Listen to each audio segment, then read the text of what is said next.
Punish your CEO wife who is divorcing you. You spent a whole week eating oysters 8 times a day. No wonder you have infinite energy right now. Time for round 5. Bastard. That was 4 times already. When is this ending? Su Qingshui glares at you from the messy bed, completely bewildered. Why is this usually polite guy suddenly acting like a rabid wolf? She is completely lost. Her only goal was a simple divorce.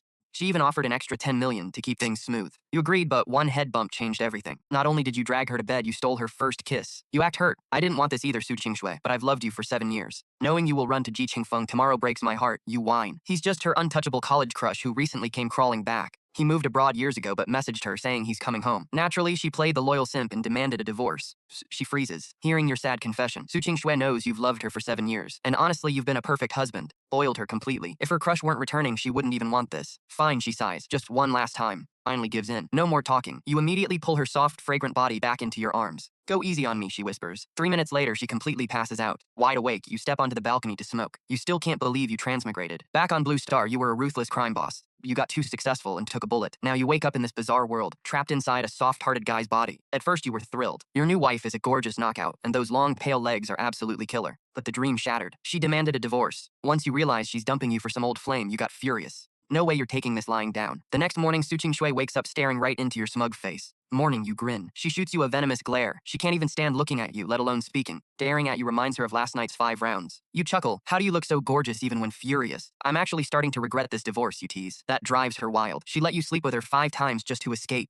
And now you're backing out? She's completely losing her mind here. She snaps. We are signing those papers today, no matter what. She wants a clean slate before her crush lands. You just shrug. Rich heiresses love chasing romantic trash, but to you, it's garbage. What if you realize you love me after this? Just warning you. Once we split, I'll never take you back, even if you beg. Scoffs coldly. Love you? You aren't worth a single hair on his head. Me begging you? Dream on! That does it. You drag her back down onto the mattress. She panics. What are you doing? Let me go, you jerk. Be gentle, she gasps. By noon, you both walk out of the registry office, but she's walking with a very painful limp. But wait till you hear this. She only came because her crush is landing tonight. You exhausted her with 2 morning rounds. Every muscle in her body is aching. Staring at the divorce certificate, she expected to be thrilled, but she just feels hollow. Why isn't she happy? Seeing your smug, satisfied grin makes her blood boil. She snaps. Shenzhe, we are officially done. Get your trash out of my house before 3. You just nod. To you, she's like loose sand. Might as well scatter her. Plus, you don't care. She adds, don't you dare stalk me and never tell anyone we were ever married. Their secret marriage was completely hidden, even from her parents. You just nod again, totally unbothered. Your casual attitude makes her even angrier. She secretly expected you to beg her to stay, even just a little. Got nothing to say to me? You nod. She smirks, thinking she won and demands you speak. So you ask, one more round? You look incredibly serious. Her body is just too perfect. She screams in fury, but you just laugh and pinch her soft cheek.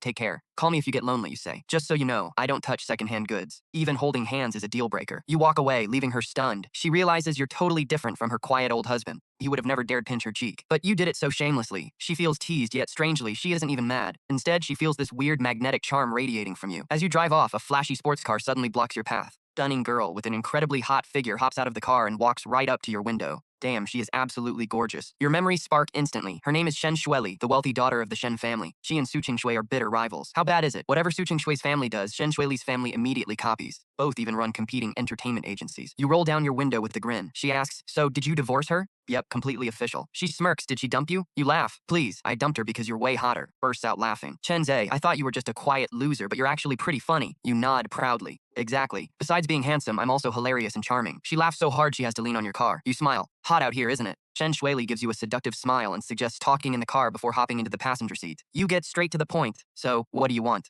You might be speaking to Shen Shueli, but your eyes are definitely not on her face. You are shamelessly staring at her gorgeous legs in black stockings, and she completely catches your bold, lingering gaze. She smiles playfully and asks if her legs are pretty. You look her in the eye and tell her they are so perfect they barely look real. Like you cannot believe legs this flawless actually exist. Then you ask with a completely straight face if you can touch them to verify. Shen Shueli bursts out laughing at how incredibly shameless you are, before giving you another playful look. She tells you to go ahead, wanting to see if you actually have the guts. But the second she says it, you do not hesitate and reach right in. Wait, are you really going for it? Shenxueli quickly slaps your hand away and laughs. You rogue. Then she gets serious, asking if you really want to divorce Su Qingshui. You sigh and say you do not have a choice since she does not love you. You put on a sad face and Shen Shueli stops laughing entirely. She stares straight at your ridiculously handsome face, suddenly feeling a strange, unexpected pang of pity for you. Seeing you look so down makes you seem completely broken. She softens and tells you that there is really no need to be sad. She tells you that Su Qingshui is the one losing out here. After all, she lost someone who truly loved her, while you only lost someone who never cared. You nod. You are right, but it still hurts. Can I get a hug? She laughs and playfully punches your shoulder, teasing you for trying to take advantage of her. You chuckle and ask what she really wants. She looks at you and asks if you want to get back at Su Qing Shui. When you ask how, she simply says, by dating me. You are stunned. And honestly, is this the ultimate transmigrator perk? One gorgeous ex-wife leaves, and a goddess immediately slides in. You ask if she likes you, making her laugh at your wild imagination. You fake some heartbreak, but she tells you not to worry because she might actually fall for you later. You throw in a cheeky, suggestive joke, and she immediately gets it, calling you a complete rogue. You shrug. Oops, looks like my true colors are showing. She laughs again, realizing that Chen Zhe is actually a pretty hilarious guy. She never spent much time with you before and always thought you were pretty stiff, but you are surprisingly fun. You smile and ask what she actually means by being together. You point out she does not love you, so it is hardly revenge, but she explains that Su Qingshou has a massive ego. Anyone else would fail to bother her, but being with her rival, that will definitely work. After all, they are sworn enemies. Just imagine, you two just divorced, and you immediately hook up with her rival. She will probably throw up blood from pure rage when she finds out. You admit it makes sense, but ask what she gets out of this. She grins proudly. Seeing Su Qingshou furious is more than enough. So are you in? Decline, making her ask if you are soft-hearted to hurt your ex. You shake your head. No, I just need you to pay me. She bursts out laughing and promises 10 million. Deal. Thrilled, you suggest rubbing it in her face right now. She tells you there is no rush and says you need to pack first. With that, you both head back to Su Qingshui's villa. Shen Shuili stays outside, refusing to step foot onto Su Qingshui's property. After 3 years of marriage, you realize you barely own anything in this house. Just a few clothes and some toiletries. You pack everything up in a couple of minutes and walk out without a single ounce of regret. She looks at your bags. Is that really all? You nod with a sigh. Su Qingshui was unbelievably cheap. Even after a divorce, she did not even offer a few $100 million to send you off. Plain. And Shen Shuili giggles. She teases you for being so bold, playfully asking if her gorgeous face is not worth that kind of money. You grin and tell her she is priceless. She loves your honesty, then asks where you are planning to go next. Are you going back to the Chen family? You plan to, but not yet. When you transmigrated yesterday and read the original owner's memories, you realized he had lived a pathetic life. He was actually the real young master of the Chen family. And when he was 4, a servant took him out and human traffickers snatched him away. He survived in the countryside for 16 years before being found, finally enjoying a brief taste of the good life. Peace did not last. The fake young master they had adopted started making trouble, constantly lying about being beaten up and bullied. Just to stay in that house, the original owner kept apologizing.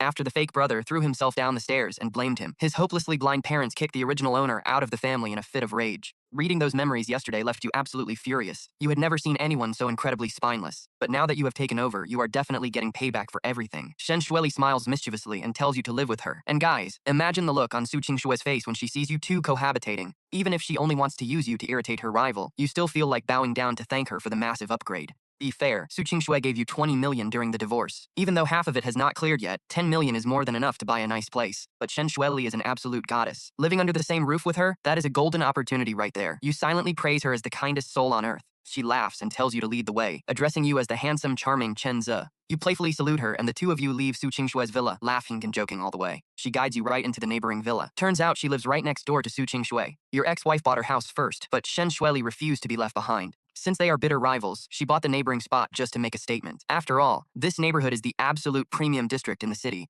Living here is a status symbol for the elite. Once inside, she assigns you a nice room on the first floor. You ask her where she lives, and she points upstairs. You instantly ask to sleep in the room next to hers. She smiles and asks why, and you tell her you just want to protect a beauty like her from any intruders. She giggles, telling you the security here is so tight that not even a bird can slip in. You grin and shoot back. Okay, even if there are no bad guys, what about pests? What about thunderstorms? Shen Shuili is completely amused by your ridiculous excuses. Even though you are talking nonsense, your eyes keep scanning her up and down, giving your real intentions away. It is so obvious what is on your mind, yet you keep babbling with a totally straight face. Oddly enough, she realizes she does not mind your cheeky behavior at all. Despite her sultry looks, she is definitely not a cheap woman. She smiles and tells you she has no cockroaches and has never been afraid of thunder, before asking directly if you just want her body. You curse playfully, wondering if you were really that obvious. She bursts out laughing, finding you incredibly bold yet highly entertaining. With a seductive smile, she crooks her finger, beckoning you over. Step forward. And she leans in close, her warm breath brushing against your ear. She whispers that if you want her, you will have to conquer her first, and if you do, she is all yours. Seductive scent drifts over, making your mind wander a bit. You instantly grin and ask, can't I just sleep persuade you?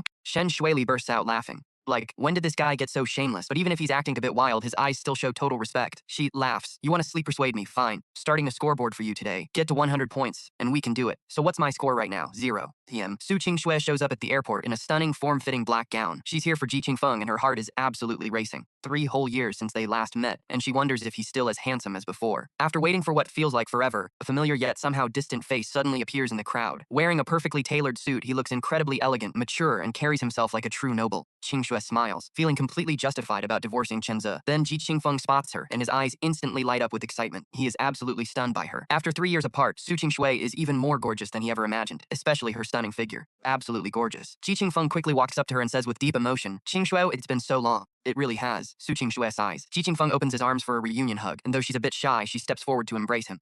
They'd actually planned this. But suddenly, those harsh words you said right after the divorce today flash in her mind. You said, "I don't like women who've been touched, not even holding hands." She instantly backs away, dodging the hug, and Ji Qingfeng's expression turns cold. Seriously, his ego must be taking a massive hit right now. After days of flirting, she won't even give him a basic hug. Honestly, Su Qingshui is just as confused as he is. She divorced that jerk already, so why is she still listening to him? Sorry, she mumbles, "I'm not used to this." Apologizes, though mentally cursing Chen Zhe 100 times over. Ji Qingfeng quickly softens his tone, saying, "No, it's my fault. I've been abroad so long, I forgot myself." He says, "Let's go. I booked a table at Yapingxian. You're still as thoughtful as ever, Qingshuo." Getting praised by her crush makes her feel amazing. But as they leave, Ji Qingfeng reaches for the passenger door, and she suddenly tells him to sit in the back.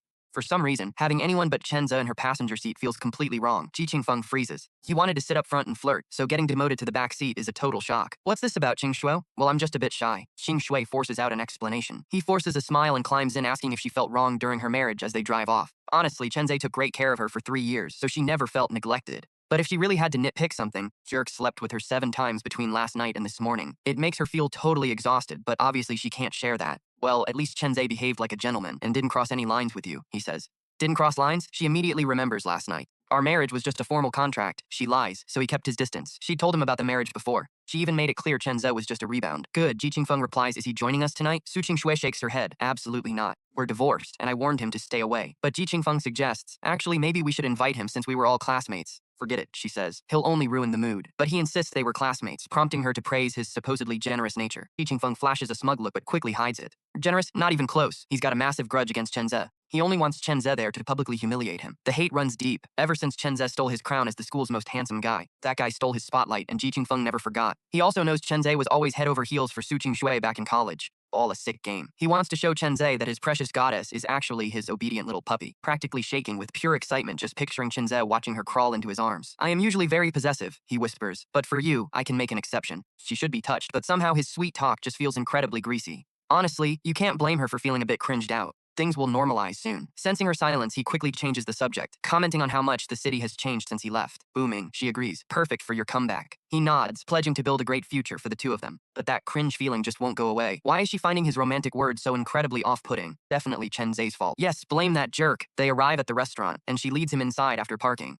He asks if she's still running her entertainment agency. She nods, and he praises the massive boom in the local entertainment business. He reveals he wants to join the industry too, and her face lights up. "You should join my company. I need someone reliable." "I don't want to be a burden." He acts humble, but she insists. "All right then," he smiles, "I'll start tomorrow." She's about to reply when 2 familiar figures in the distance catch her attention. In an instant, her face twists with pure rage. Chen Zhe and Shen Shueli, standing together by the elevator. Chen Zhe whispers something that makes her laugh out loud, playfully punches his chest, looking like they're in their own little world. Seeing them this close absolutely tears through Su Qingshui. Chest suddenly tightens, feeling like an invisible hand is squeezing her heart so hard she can barely breathe. Ji Qingfeng quickly notices her sudden change, follows her gaze, and completely freezes. He spots Chen Zhe, but that isn't even the thing that shocks him the most. No, it is the gorgeous, smoking hot girl standing right next to Chen Zhe. Ji Qingfeng always assumed that after Su Qingshui had dumped Chen Zhe, the guy would be living in absolute misery. But he never expected this. Not only is Chen Zhe doing great, but he also has this stunner by his side. Ji Qingfeng gasps, "Is not that Chen Zhe? Qingshui, what is his deal? He just divorced you, and now he is already messing around with another girl." Honestly, she looks totally trashy. Ji Qingfeng acts all defensive, pretending to stand up for Su Qingshui. He says that, but his eyes are practically glued to Shen Shueli because she is insanely gorgeous. Su Qingshui swallows her anger and snaps. She is not some trashy girl. Her name is Shen Shueli, the heiress of the powerful Shen family. They are one of the biggest powerhouses in Haicheng, and they are absolute mortal enemies with my family. Ji Qingfeng freezes in shock. How on earth does a loser like Chen Zi get this lucky? How did he manage to hook up with the elite Shen family heiress? His eyes fill with pure venom as he stares at Chen Zhe. Luckily, Su Qingshui is too busy glaring at the happy couple to notice. Ji Qingfeng sighs. "Qingshui, you deserve so much better than him. You were so good to him, and he repays you by hooking up with your worst enemy. It is absolutely sickening." Ji Qingfeng spits out, sounding completely outraged. He talks a big game about defending her, but he is secretly plotting how to seduce Shen Shuili. Su Qingshui scoffs. "Whatever, he is just some trash I threw away. Besides, she is only using him to trigger me." Hearing this, Ji Qingfeng absolutely celebrates in his head. That is true. Stealing her away will be a total piece of cake. Smirking, Ji Qingfeng yells out, "Hey Chen Zhe, long time no see." You are casually chatting with Shen Shueli when suddenly, someone calls your name. You turn around, and yep, there is Su Qingshui. Get ready, because things are about to get real awkward. You instantly recognize the guy standing right next to her. It is her old childhood crush, Ji Qingfeng. Your memories from 3 years ago show a handsome flower boy, but now, he looks incredibly drained, shriveled, and completely worn out. He is wearing a sharp tailored suit and tries to act all elegant, but you can tell at a glance he is a total 3-second flop. Flashback to after Lan Xin was locked up, you ended up in a cell with an old man. That old guy was a genius with god-tier medical skills. Having absolutely nothing to do during your 3 years behind bars, you decided to study medicine under his wing. That is why you can instantly diagnose Ji Qingfeng's hidden physical problem. Seeing them together, you finally realize why Shen Suili dragged you here. Smirking, you look at him and ask, wait, who are you again? Ji Qingfeng is immediately ticked off. Did he really change that much, or is Chen Zhe just playing dumb? Forcing a fake smile, he replies, it is me, Ji Qingfeng.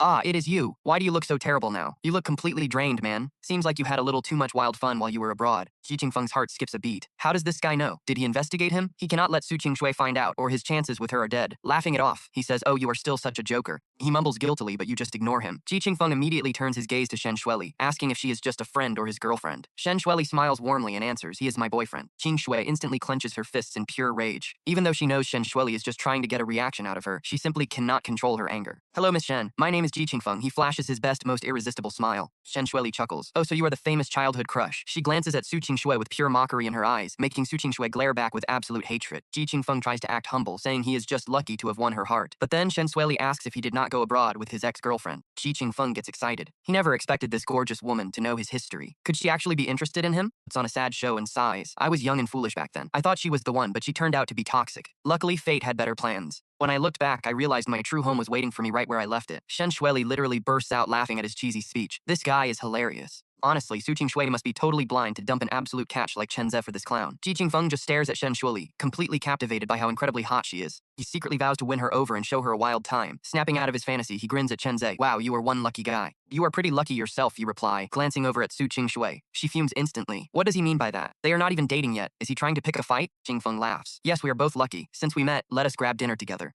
You are about to shut that idea down because eating with your ex sounds awful. But before you can speak, Shen Shueli smiles sweetly and agrees. Ji Qingfeng is thrilled, genuinely believing she is into him. You know she is just playing games to rile up Su Qingshui, but you want no part of it. You sigh, let us not bother them. I am sure Miss Su prefers her privacy, you say coldly. Hearing you call her, Miss Su makes her want to throw up. Last night you were whispering sweet nothings to her, but now you act like total strangers. She glares at you. Do you not want the rest of your money? She really knows how to pull your strings.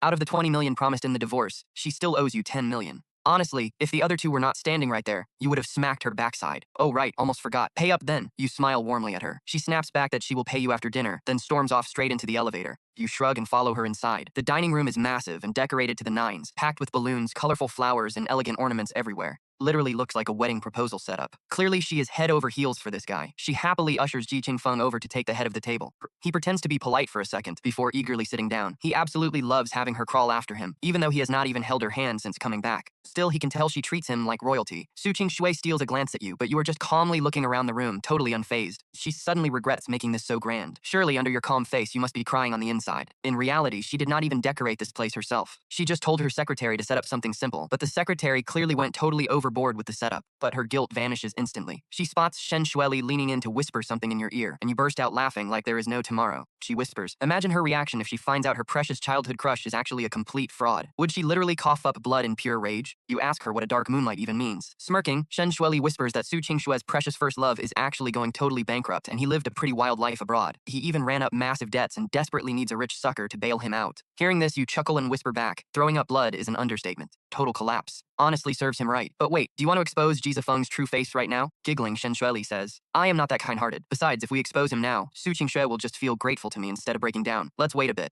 You really are a pretty devious little fox. She giggles, asking if that is a compliment. Isn't it obvious? But seeing you two acting so close, Qingshui's face turns incredibly dark with rage, and her good mood from seeing Ji Zifeng completely vanishes. If those two were not sitting right here, she would have snapped. Su Qingshui would literally bite your head off. Suddenly, Ji Zifeng pulls out a necklace, calling it a gift from abroad. Her heart leaps. Even though she can tell instantly, cheap necklace is not worth much, but she's still pretty touched. Smiling happily, she says, Thank you, Zifeng. I actually prepared a gift for you too, for tomorrow. Hearing this, you sigh quietly to yourself. In the original owner's memories, during their 3 years of marriage, Qingshui never gave him a single gift. But watch this. Ji Zifeng stands up to put the necklace on her, but your warning flashes through her mind. She remembers what you told her about not liking women who have been touched by others, not even holding hands. Before Ji Zifeng can even get close, she quickly stands up and steps back. No need, she says, pulling away. Ji Zifeng instantly freezes, annoyed. He wanted to show off in front of you, but she just ruined it. But who would have thought she would be this uncooperative? It was bad enough she refused his hug at the airport, but now she won't even let him put on a necklace. Watching this unfold, you speak up with a smirk. Miss Su, I have to call you out here. He brought you a gift from thousands of miles away. Letting him put it on is the least you could do. Honestly, you are being pretty harsh. Su Qingshui glares at you with absolute daggers. This bastard is incredibly annoying. All his fault. He is the reason she is instinctively resisting Ji Zifeng, yet he has the nerve to mock her. If they were alone, she would take off her high heel and beat him. She really wants to smack this bastard 100 times. Ji Zifeng just smiles softly, saying it is fine since they haven't met in 3 years. A little awkwardness is normal. We have plenty of time ahead, Qingzhou, he says. Touched, she nods, then glares fiercely at you again. Is that so? Well, congrats on the happy union, you say with a grin. You even wish them a happy family. Su Qingzhou is instantly annoyed. She hasn't even agreed to be with Ji Zifeng yet, so why are you already giving them your blessing? What does that even mean? Are you that desperate to see her married off? Just then, the waiter arrives, laying out a spread of absolutely delicious gourmet dishes. Looking over the food, Ji Zifeng beams, thanking Qingzhou for remembering all his favorite dishes. She replies softly that she still holds many of his old preferences close to her heart. He shoots you a smug, mocking look, but you are completely focused on inhaling your food. Honestly, you are absolutely starving after going 7 intense rounds in less than 24 hours. Desperately need that fuel. And get this, Shen Shuili keeps feeding you like a doting wife. Watching this, Su Qingshui's calm completely shatters. She knows damn well that Shen Shuili is doing this on purpose, but she just can't control her burning rage. Watching her feed you while you happily enjoy every bite is too much. She snaps. Shenzhe, do you not have hands? But you ignore her. You just keep eating. Dead, Shen Shuili just giggles. Su Qingshui, Shenzhe is my boyfriend now. I like spoiling him. Is that a crime? This is a total blatant slap in the face. She stares right back, refusing to back down. After a tense standoff, Shen Shuili suddenly looks away. Not because she is scared, but because your plate is running pretty low. She goes right back to pampering you, piling your plate high. Watching this, Su Qingshui clenches her fists in absolute fury. Just then, a distraction arrives. Ji Zifeng decides to put some food in Su Qingshui's plate too. She shoots you a smug look, but you are still eating like a beast, completely ignoring her. She completely snaps. 7 years. You loved her for 7 years, so seeing another man feed her should make you furious, right? But you do not care at all. You do not even look up. To make things worse, looking at the food Ji Zifeng served her makes her feel incredibly uncomfortable. In her entire life, her father was the only man who ever served her food. Well, him and Chen Zhe, during their 3 years of marriage, every single time they ate together, Chen's would always make sure her plate was full. He would even feed her directly with his own chopsticks, right into her mouth. Back then, it felt completely natural. So why does this feel so gross? She literally wants to throw his piece of beef straight into the trash. It must be because they haven't met in years. Following her irritation, she forces a soft smile. Thank you, you should eat too. You probably haven't had a proper authentic home-cooked meal in a really long time. Also, please do not serve me anymore, I am not that hungry. Ji Zifeng sighs deeply, agreeing that it has been way too long since he had real Chinese food. Chen Shuili suddenly chimes in with a sweet smile. There are tons of authentic Chinese spots abroad, right? Do you never go out to eat? Ji Zifeng totally misses the sarcasm. Instead, he proudly assumes she must have a crush on him. He thinks she is just trying to flirt by asking about his life overseas, flashing her his most charming smile. There are definitely a lot of good places. Sure, but somehow they always seem to lack something. They just lack that authentic hometown flavor, he says. But wait, is your family not from Jiangcheng, she asks. Meaning the food here in Haicheng is not his hometown taste either. Ji Zifeng is now absolutely convinced she is into him. Otherwise, how would she know his hometown? Yes, my family is from Jiangcheng, he boasts. It is a gorgeous city with incredible food. You should definitely visit sometime, Miss Shen. I would love to be your personal tour guide. He smiles warmly. Sure, she says, turning right back to pile more food onto your plate. Ji Zifeng scoffs at your massive appetite, asking if you have been starving for centuries. You shrug, cannot help it. Ton of heavy, intense physical labor from last night until this afternoon, so I need this fuel. Ji Zifeng assumes you mean manual moving work, totally missing. Su Qingshui's face flushing bright red. Her ears are practically burning. Nobody else gets the dirty meaning of your words, but she knows exactly what you mean. What a shameless bastard. Ji Zifeng pretends to care but actually sneers, telling you to eat more since hard labor is so exhausting. Pretend not to hear his jab. Looking up with a smile, you just say sure. The awkward dinner wraps up in 7 minutes. During a break, Shen Shuili smiles playfully. She asks where to go next and suggests a bar. You need a release. Ever since transmigrating into this strange world, you have felt completely out of place. Right now, you just want to see some girls and clear your head. Hearing this, Su Qingshui instinctively wants to stop you. During your marriage, she never let you go. But she suddenly remembers you two are divorced. Stays quiet, feeling incredibly bitter. Ji Zifeng thinks she is just tired, so he softly tells her to rest while he pays. But paying is a total lie. He has zero cash and the talk is just a scam. Wants to get her alone. Honestly, his plan is pretty sleazy, planning to go straight back to her private villa. He thinks he can easily wrap her around his finger. But Su Qingshui quickly steps in, saying there is no need since her family owns this restaurant. Ji Zifeng acts guilty, apologizing for making her host. She tells him not to be so distant, and he just smiles it off. He agrees. The four of them head out, with Shen Shuili trailing slightly behind. Looking back to check the table, she notices a piece of beef left untouched on Su Qingshui's plate. She recognizes it immediately. It is the exact piece of meat Ji Zifeng gave her. Smirking, Shen Shuili leads you straight to her car without a backward glance. Not even a glance. You completely ignore her, leaving her absolutely furious at your cold attitude. He used to love her to death, but now he is a stranger. Shen Shuili giggles, telling Su Qingshui to enjoy her romantic night. Before her rival can reply, she speeds away. Su Qingshui was absolutely furious. What did she mean by a priceless night together? Sure, she likes Ji Zifeng, but she is not throwing herself at him yet. Watching you disappear, she suddenly feels incredibly empty inside. Presses her annoyance. Nodding, she starts driving toward the hotel. Her mind is racing. Even with her crush right there, she cannot stop wondering what you and Shen Shuili are doing at the bar. Treating her like she treated me? The thought drives her crazy. She mutters, the hotel. Ji Zefeng softly asks if he can stay at her house instead, claiming he hates hotels. Su Qingshui instantly frowns at the request. Chen Zhe's home. No other man belongs there. She tells him to wait. He gets annoyed, but she explains she needs to clear out Chen Zhe's old things first so he won't be uncomfortable. He instantly beams, thrilled she cares so much. At this rate, he will definitely seal the deal tonight. Minutes later, they arrive at the hotel lobby. She checks him into a massive presidential suite just to treat him right. He is ecstatic. She must really love him to his core to spoil him like this. He smiles, feeling like he has complete control over her now. Basically easy prey. Picturing himself possessing her, he shakes with dark excitement. He even plans to take compromising photos just to send them to you. Begging her, he asks to go up and talk. He whispers how much he regrets the past, pouring out his deep love. Absolutely sure she will cave. But Su Qingshui coldly tells him to wait until tomorrow, claiming she is just too tired. And here's where his mask starts to crack. She has absolutely zero mood, thinking only of what you are doing right now. No hugs, no wearing his necklace, and now she will not even let him inside. He wants to scream at her. He wants to ask if she still loves him, but he lacks the courage. Angering her would ruin his only lifeline. She is his ticket to wealth. Acting disappointed, he tells her to rest, triggering her guilt. Feeling bad, she tells him to rest and promises a special gift tomorrow. He smiles, saying he cannot wait. As she leaves, his sweet smile twists into pure malice. Meanwhile, your night is just starting. Shen Shuili leads you to a wild nightclub. Surrounded by thumping bass and beautiful girls, you feel alive. Is the real world you missed. She gets a VIP booth and orders top-shelf bottles, personally pouring you a glass. Raising her glass, she congratulates you on your freedom and finally having a shot at her. You laugh, telling her she has quite the mouth. She just smiles, challenging you to see what she can do. You say to make her your girl, and she tells you to prove it. Under the neon lights, your smirk is incredibly playful. You are nothing like the guys she knows. Smiling, she downs her drink in one go. Booming music gets your blood pumping. The loneliness inside you fades, replaced by a sudden, intense urge to hit the floor. You set your glass down and grab her hand to go dance. She just stares, shocked because the old you would never do this. She always saw you as a pretty old-fashioned guy, definitely not the type to go wild dancing in a club. But wait, what is this? Suddenly you grab Shen Shuili by her delicate hand and drag her straight onto the crowded dance floor.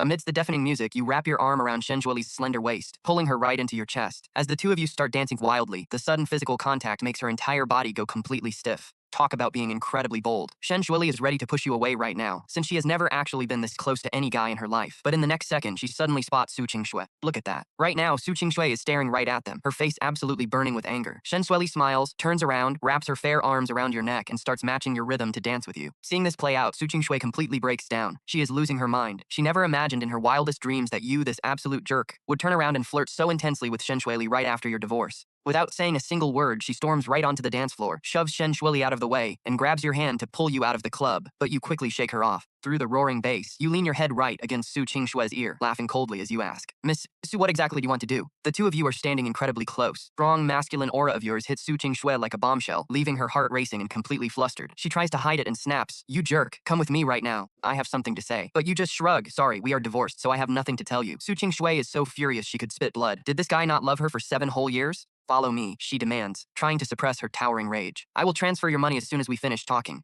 Hearing that, you immediately turn around and walk out. No hesitation. You do not hate money. But as you turn to leave, Shen Shuili pouts. You pinch her cheek with a smile. No way, just wait for me. I will be right back so we can keep dancing. Watching this unfold, Su Qingshui seriously wants to chop your hand off. This absolute jerk literally just pinched her own cheek at noon, and now he is doing the same to Shen Shuili. It is so infuriating. Then hurry up. Do not keep me waiting too long, Shen Shuili says with a playful, charming grin. Once you step outside the bar, the whole world suddenly turns incredibly quiet. All right, what do you want to talk about? You ask flatly, not even looking her way once. Honestly, you still cannot understand her logic. Now that her precious childhood crush is finally back, should she not be spending every passionate second with him? Why is she even chasing you down? But then, your mind wanders to Li Zefeng and how completely drained his body looked. Finished their battle already? You almost laugh out loud. Leave Shen Shuili, Su Qingshui demands, barely keeping her voice steady. But you just tell her, no way, get lost. Do not push me, she warns. You scoff as if you just heard the most ridiculous joke ever, looking at her with a cold smile. Miss Su, that is an insane double standard. To divorce me for your childhood crush, but I cannot move on with Shen Shuili? Stunned and speechless, she stomps her foot in anger. You idiot. She is only using you to spite me. Both know she is my rival. Tell you what, leave her, and I am willing to give you an extra 10 million yuan. You cross your arms, giving her a strange, suspicious look. Miss Su, you are acting pretty weird. Since you do not even like me, to a rich girl like you, I should be nothing more than an insignificant little nobody. Since that is the case, why do you care? Even if I end up with Shen Shuili, why would it bother you? Or could it be that you actually like me? Su Qingshui laughs with pure disdain. Me, like you? What kind of daydream are you having? Let me tell you, the only man I love is Li Zefeng. As for you, not even in the next life. Perfect, you say. I will hold you to that. Enjoy your life with him, and stay away from me. As for that extra 10 million, if you want to pay me, thanks. If not, whatever. Just consider it my performance fee from last night. Throwing those words back, you walk past her and head inside the bar. Jerk, stop right there. Su Qingshui screams in pure humiliated anger, but you act like you do not even hear her, slipping right back inside. Watching your figure vanish completely, her heart suddenly tightens with a sharp, unexpected pain. Feels as if she is about to lose the most important thing in her entire life. She was going to go home, but for some reason, she somehow cannot bring herself to leave. Absolutely terrified that the moment she leaves, you and Shen Shueli will do exactly what she did with you last night. Fueled by anger, Su Qingshui turns around and storms right back inside. Watch this. She turns into a full-on stalker in the dark corner. She gets herself a booth and sits there with her eyes glued directly to you and Shen Shueli, desperately trying to stop that little snake from doing anything crazy. When you make it back to your table, the deafening music has finally stopped. In its place, some slick, overly groomed guy is up on the stage holding a guitar and singing his heart out. Shen Shueli is sitting in the booth sipping her drink. So, did you finally get rid of her? She asks with a playful smile. You nod and sit down on the sofa. What did she want to talk about anyway? Oh, she said she regretted everything and wants to remarry me, you tease. I told her it is impossible, because in this life I only love you. Hearing that, Shen Shueli pretends to be deeply moved. She just rolls her eyes with a sarcastic laugh. You chuckle, realizing you cannot fool her for a second. Fine, I admit it. She knows you are with me to make her jealous and she wants me to leave. She actually offered to give me an extra 10 million if I walked away. Figures Shen Shueli nods with a smirk. So, did you take it?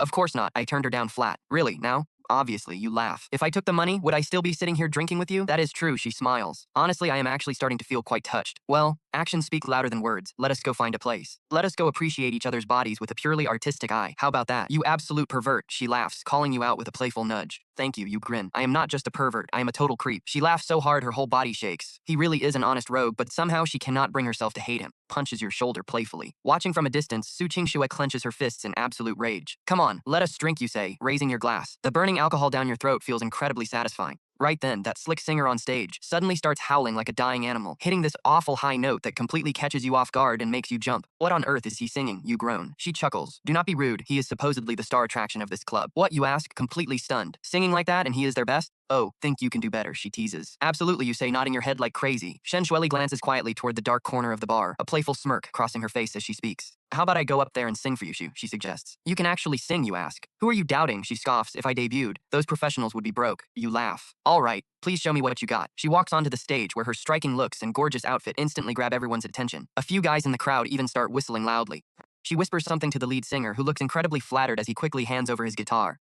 Sitting on a high stool, she cradles the instrument in her lap, looking like a natural. This song is dedicated to Chenze's at table 6. She says into the microphone with a bright, charming smile. Chenze, meeting you is the absolute greatest luck of my entire life, and I hope you have an amazing night. Immediately, the entire crowd turns to stare at table 6, their eyes filled with pure jealousy and envy. But you are left completely confused. Why is she doing this when Su Qingshui already left the building? What is her angle? Be that she actually fell for my incredibly handsome looks? Laughing to yourself, you stand up and wave to the crowd with a cheeky grin. Yes, that is me. I am Chenze. She just giggles at your silly antics.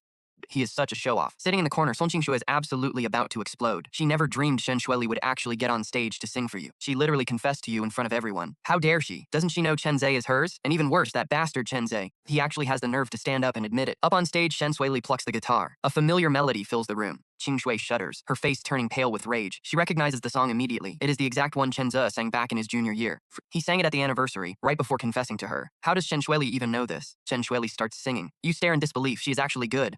You have never heard this song before, but you can tell it is a love song. Meanwhile, Su Qingshui grows even angrier, shocked by how incredible Shen Shueli sounds. It is called San Sheng, written by the famous Li Dingcheng for his wife. Deeply moving story of 3 lifetimes. Shen Shueli smiles, singing right at you. Blow her a cocky kiss. She laughs, losing her rhythm. Everyone glares. Shrug, lighting a cigarette. Through the smoke, you grin back. The song ends. The crowd erupts into wild applause. Shen Shueli just smiles warmly, politely declining the encore. Walking off, she looks at the corner. Su Qingshui's eyes are spitting fire. That smug smirk makes Su Qingshui realize the ultimate truth. She knew she was here the entire time. Talk about pure provocation. This literally makes her want to spit blood. But then, the moment she steps down, you hug her tight. Su Qingshui slams her fist into the sofa. To talk to you. Right now. You must stay away from Shen Shueli. Leave her, and I will give you 50 million. You stare at the screen, totally shocked that she is actually willing to pay this much. She glares at you, waiting. But you ignore it, tossing your phone aside. Keep chatting. Shen Shueli punches your arm. Su Qingshui is about to explode. She wants to literally bite you. Suddenly, you both stand up. Both head toward the exit, chatting happily. Su Qingshui jumps up and follows you out because she simply cannot let you leave. She wants to stop you. Right now, outside, she sees both of you get in. Seeing you laughing together inside the car, she prepares to march over and pull you out. But the next second, she completely loses her mind. Shen Shueli leans in for a kiss. You are just asking about the driver when she suddenly gets too close. 5 centimeters away. You feel her warm breath. Staring at her red lips, you tease her. She chuckles, hitting your arm. She sits back, gently rubbing her bottom lip, like she just ruined her lipstick. Watching this, Su Qingxue freezes. Her blood runs cold, clenches her fists, nails digging into her skin. It hurts so bad. Agonizing pain. Then, Shen Shuili suddenly turns her head toward the window. Locking eyes, Shen Shuili slowly licks her lips. Honestly, that is a blatant smug provocation. Qingxue storms over, but the car speeds away. Furious, she gives chase. You have no idea. Watching the city lights, you contemplate your future. Ever since crossing over, you have been like driftwood, kicked out, divorced, lost. A sharp sense of danger. You have zero control here. Shen Shuili breaks the silence, asking what you are thinking. You are honest. You have options, but choosing a path is tough. This planet lags behind Earth. After looking around, you realize this place is stuck in 2014. Food delivery is primitive, shared bikes are government-run, and short videos do not exist. World is a goldmine. With your knowledge, you could easily dominate. But there is a catch. You only have 10 million, which is peanuts for business. You admit you are broke. Shen Shuili smiles, suggesting you join her company. You ask about the salary. She coyly asks what you want, jokingly ask for a couple $100 million. She laughs, asking if you are planning to rob a bank. With a grin, you mimic a pistol and say, great idea. Then you pretend to rob Shen Shuili, telling her to hand over her money. Playing along, she acts absolutely terrified and says, sir, I have no money. She really plays along, asking what else she has. Just a pretty face and a hot body. Do you want them? She winks at you. Damn, she is a real temptress. You tease that you are not interested in her body. She bursts out laughing, shaking with joy. You stare so hard, wishing you had 4 extra pairs of eyes. Soon you arrive at the villa. The moment you and Shen Shuili step inside, Su Qingxue screeches to a halt outside. Seeing you together, she slams her fist on the steering wheel in fury. No wasted words, Su Qingxue grabs her phone and dials your number. Just as you step inside, your phone starts ringing off the hook. Seeing her name, you instantly try to decline. Sure, you might miss her body, but remembering her outside that bar, boldly declaring her love for Jiga Feng makes you totally lose interest. You do not want any contact, let alone to speak. But then you remember sleeping with her 7 times last night. Ignoring her now feels a bit too heartless. Right before the call times out, you pick up. Hearing your voice over the receiver, Su Qingxue suddenly feels this overwhelming urge to cry. She genuinely thought you would ignore her. Taking a deep breath, she says coldly, I am outside. Come out, it is not right for you two to be alone. You tell her to just say it on the phone. Alone? She is about to explode. Aren't you alone with Shen Shuili right now? Why didn't you care about that last night? That absolute jerk. She demands to know why you ignored her messages. You simply fire back. Why on earth should I text you back? Speechless and shaking, she suddenly feels incredibly wronged. You ask if she has real business, threatening to hang up. Desperate, she blurts out, leave Shen Shuili, I will give you 50 million. She tries to stay calm, but your instant refusal completely shatters her composure. That absolute jerk. How could he do this to her? Yesterday, he divorced her for just 10 million. Now she offers 50 million and he still refuses to leave Shen Shuili. Does that woman really mean more to him than she does? 100 million. She grits her teeth. Damn, you are actually tempted now. That massive fortune could launch your business empire instantly. Just as you were about to answer, Shen Shuili leans in close. She deliberately coos in a seductive voice. Honey, let's not make phone calls while taking a bath. She snatches your phone and hangs up. Su Qingxue is left completely stunned, assuming you two are already close enough to be sharing a bath. Check this out. Shaking with anger and unable to breathe, she tries calling again, only to get blocked instantly. Now she is crying. She tries to stop, but the agonizing pain in her chest feels like a knife turning. Slumping over the steering wheel, she breaks down. She sobs loudly, cursing your name. Chenze, you absolute jerk. How could you take a bath with her? After crying her eyes out, she finally drives home. The moment she walks inside her villa, an overwhelming wave of loneliness hits her. Before, no matter how late she came home, you were always waiting in the living room to take her bag, slip off her heels, and bring her comfortable slippers. You would even massage her shoulders if she was exhausted. But now, the entire house is pitch black, making her feel even worse. Sitting alone in the dark, she suddenly needs a drink. Usually, she barely drinks, only sharing a light glass with you on good days. But tonight, she wants to get completely wasted just to numb the pain. She needs alcohol to numb her mind, to forget the reality of the divorce and the fact that you and Shen Shuili are together. Grabbing a red wine from the cellar, she habitually takes 2 glasses, forgetting she is alone. But opening the bottle only makes it worse. You used to handle all these little chores for her. After struggling for ages without opening it, she slips. Corkscrew punctures her finger. Fully breaking down, she curls up on the floor and weeps. Meanwhile, you grumble at Shen Shuili. Why did you hang up my phone? Watching 100 million fly out the window breaks your heart. That wasn't just cash. It was your entire future business empire. She asks, do you really want to leave me for money? That is 100 million. You cry out. Shen Shuili feels slightly annoyed, reminding you that you already agreed to help her. You shamelessly reply, sorry, I have zero morals. She bursts out, laughing. She was genuinely annoyed that you would abandon her for cash when you already promised to act as her partner. But your blunt admission of being shameless instantly amuses her. The anger vanishes, replaced by a strange feeling that you are actually pretty cute. She giggles and offers, I can pay you too. Once this is done, I will give you 200 million. You ask if she is serious and she scoffs at your doubt. You tease that anyone can make empty promises, demanding half as a deposit. She agrees to transfer it tomorrow morning, but warns you to do your job properly. She finds out you are secretly contacting Su Qingxue behind her back. She warns that you will regret it. She leans in and whispers that she is not joking. Her best friend runs the city's underground and making you vanish is easy. Seriously, this girl is terrifying, but also kind of amazing. But you do not take her threat seriously at all. Instead, you boldly reach out and pinch her beautiful, incredibly charming face. You tell her, do not worry, I may have no morals, but I still want to sleep with you. Blushing deeply, she wonders how you can be so utterly shameless. Not only are your words incredibly bold, but you actually dared to touch her. She expected to be furious, but somehow she secretly enjoys the pinch. Panics, wondering if she has some weird hidden preference. You tease her. Are you actually blushing, Shen Shuili? Do not tell me you have never dated before. You laugh, acting like you just discovered a new world. She rolls her eyes at you, but her striking looks make even a glare look incredibly seductive. Smiling, you ask if that means you get to take advantage of her. She looks at you, amused and annoyed, asking what makes you think you are together. Laughing, she calls you a rogue and says she is going to sleep. You immediately ask if she needs someone to warm her bed. Claiming 25 years of professional experience, you make her laugh again. She thinks you are ridiculously shameless. Heading back to your room, you prepare for some training.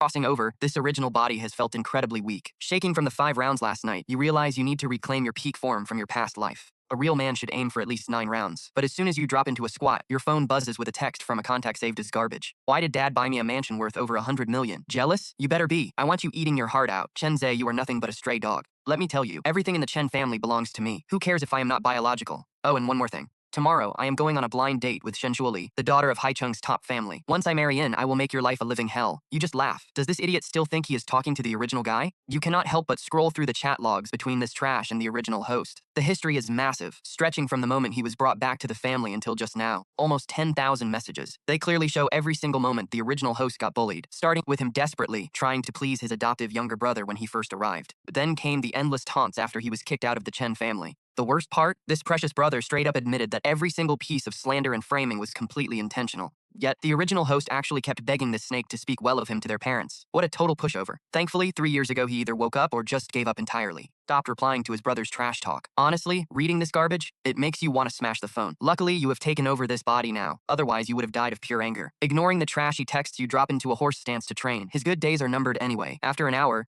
collapse. This body is insanely weak. If not for your absolute mental grit, 5 minutes would have been your absolute limit. After a shower, you lie in bed plotting your next moves. Soon you settle on a few simple goals. Make tons of cash, charm gorgeous girl, take back everything the original host lost, and live like a total shameless playboy. The next morning, you wake up to find Shen Shuili sitting at the dining table in a sleek office uniform. Her long, stunning legs are wrapped in thin, sheer stockings. Finishing breakfast, you flash a grin and ask if we are headed straight to the bank. Of course she knows. You are bringing up the cash she promised last night. She tells you to relax. She will pay up, but she has got some urgent business to handle first. What could possibly be more important than giving you money? Shen Shuili sighs, explaining that her company invested in a fantasy drama that is airing soon, but they still do not have a theme song. They have been receiving submissions for weeks, and today is the day to make the final pick. That actually sounds pretty important, so off you go. On the drive over, you cannot help but steal glances at those gorgeous legs. Honestly, they look incredibly sexy. Shen Shuili smirks and asks if you could at least try to behave. Since this morning, you have checked out her legs 17 times. Do you really love them that much? Absolutely, you answer with a straight face. She laughs, asking if it is just the stockings you like. You tell her she is wrong. You like her legs wearing those stockings. She bursts out laughing, calling you a complete rogue. Soon, you arrive at her office in the elite Golden Island Tower. Company is massive, spanning over 1,000 square meters. As you follow her inside, employees continuously bow and greet her. She smiles and nods, keeping her cool CEO vibe.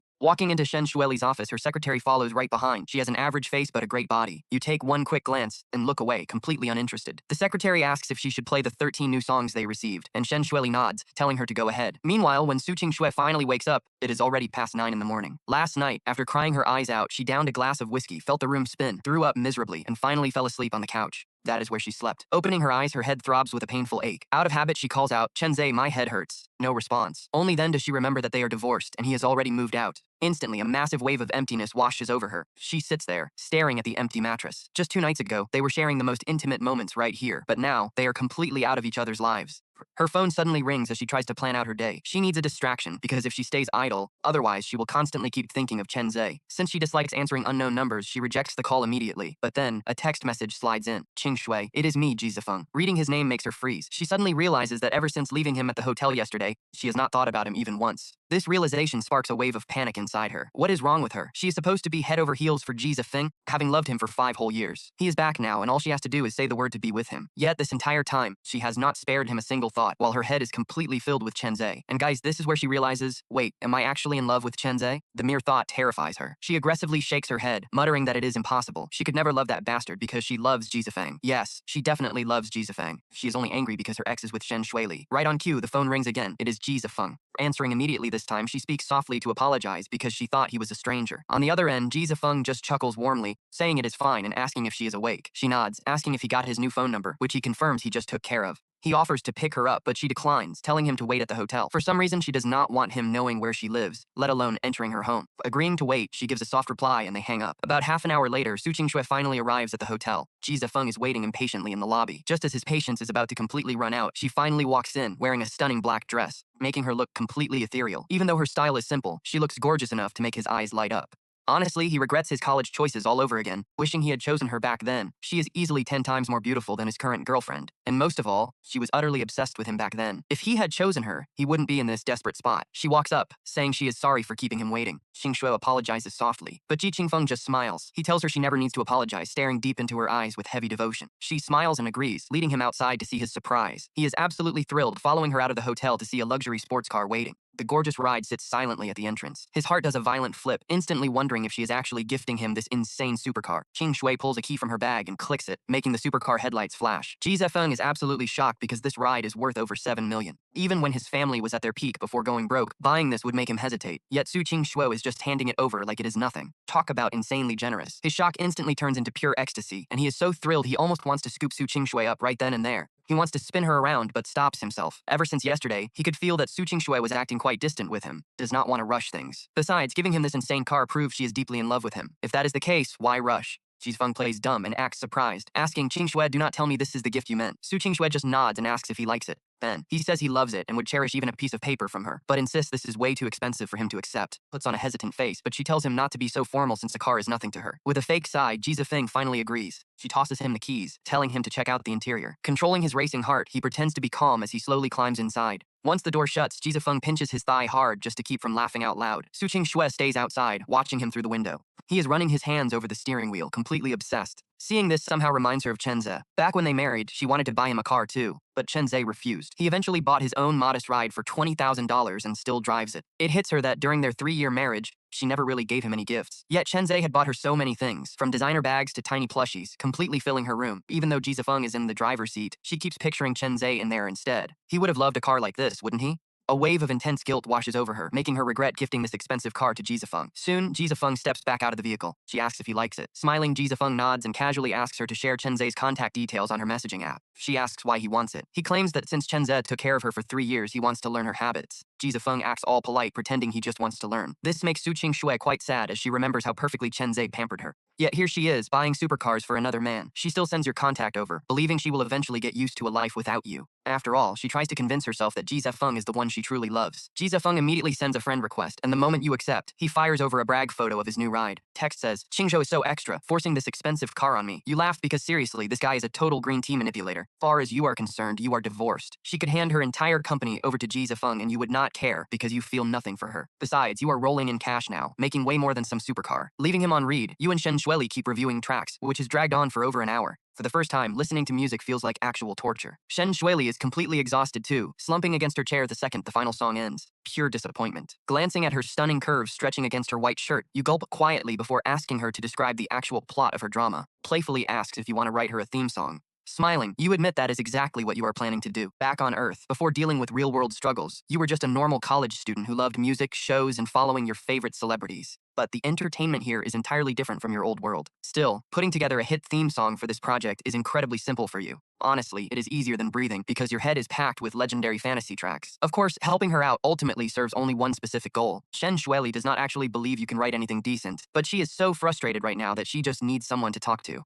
She vents by explaining the show's plot. It is about a reincarnated deity undergoing difficult trials in the mortal realm, meeting several beautiful lovers who either adore him or steal his heart. They share a series of dramatic emotional adventures before he finally ascends back to heaven. Listening to this, you realize the plot sounds incredibly familiar. Seriously, this is basically a knockoff of a classic fantasy epic. If so, a certain masterpiece track would destroy the competition. You ask if she has a guitar. Sitting up, she laughs and asks if you are actually serious about writing a song. You play it cool, saying you have got some sudden inspiration. She is highly skeptical. Honestly, she does not know much about your past, only that you can sing and have a pretty decent voice. But she seriously doubts your writing skills. You just laugh, telling her to bring you a guitar so she can see for herself. Seeing the quiet confidence in your eyes, she wonders if you are actually telling the truth. She immediately calls her secretary and orders them to bring in a guitar. Secretary quickly delivers the instrument. Holding it, you feel slightly dazed, having not touched one in 10 years. Back in college, you only formed a band to pick up girls, but rather for the aesthetic. Back then, this was the ultimate flirting cheat code. You strum a few chords, but the sound is quite rough. Playfully asks if you actually know what you are doing. You tell her to start recording on her phone, making her laugh and ask if you are scared. Shrugging, you just smile as she opens her camera app. You give her a quiet nod, take a breath, and begin playing the first notes. Beautiful melody fills the room. She completely freezes. This guy actually knows what he is doing, and the intro somehow fits her show perfectly. Finishing the song, you stare out the window, thinking of the woman who backstabbed you. You wonder if she feels even a tiny bit of regret at night.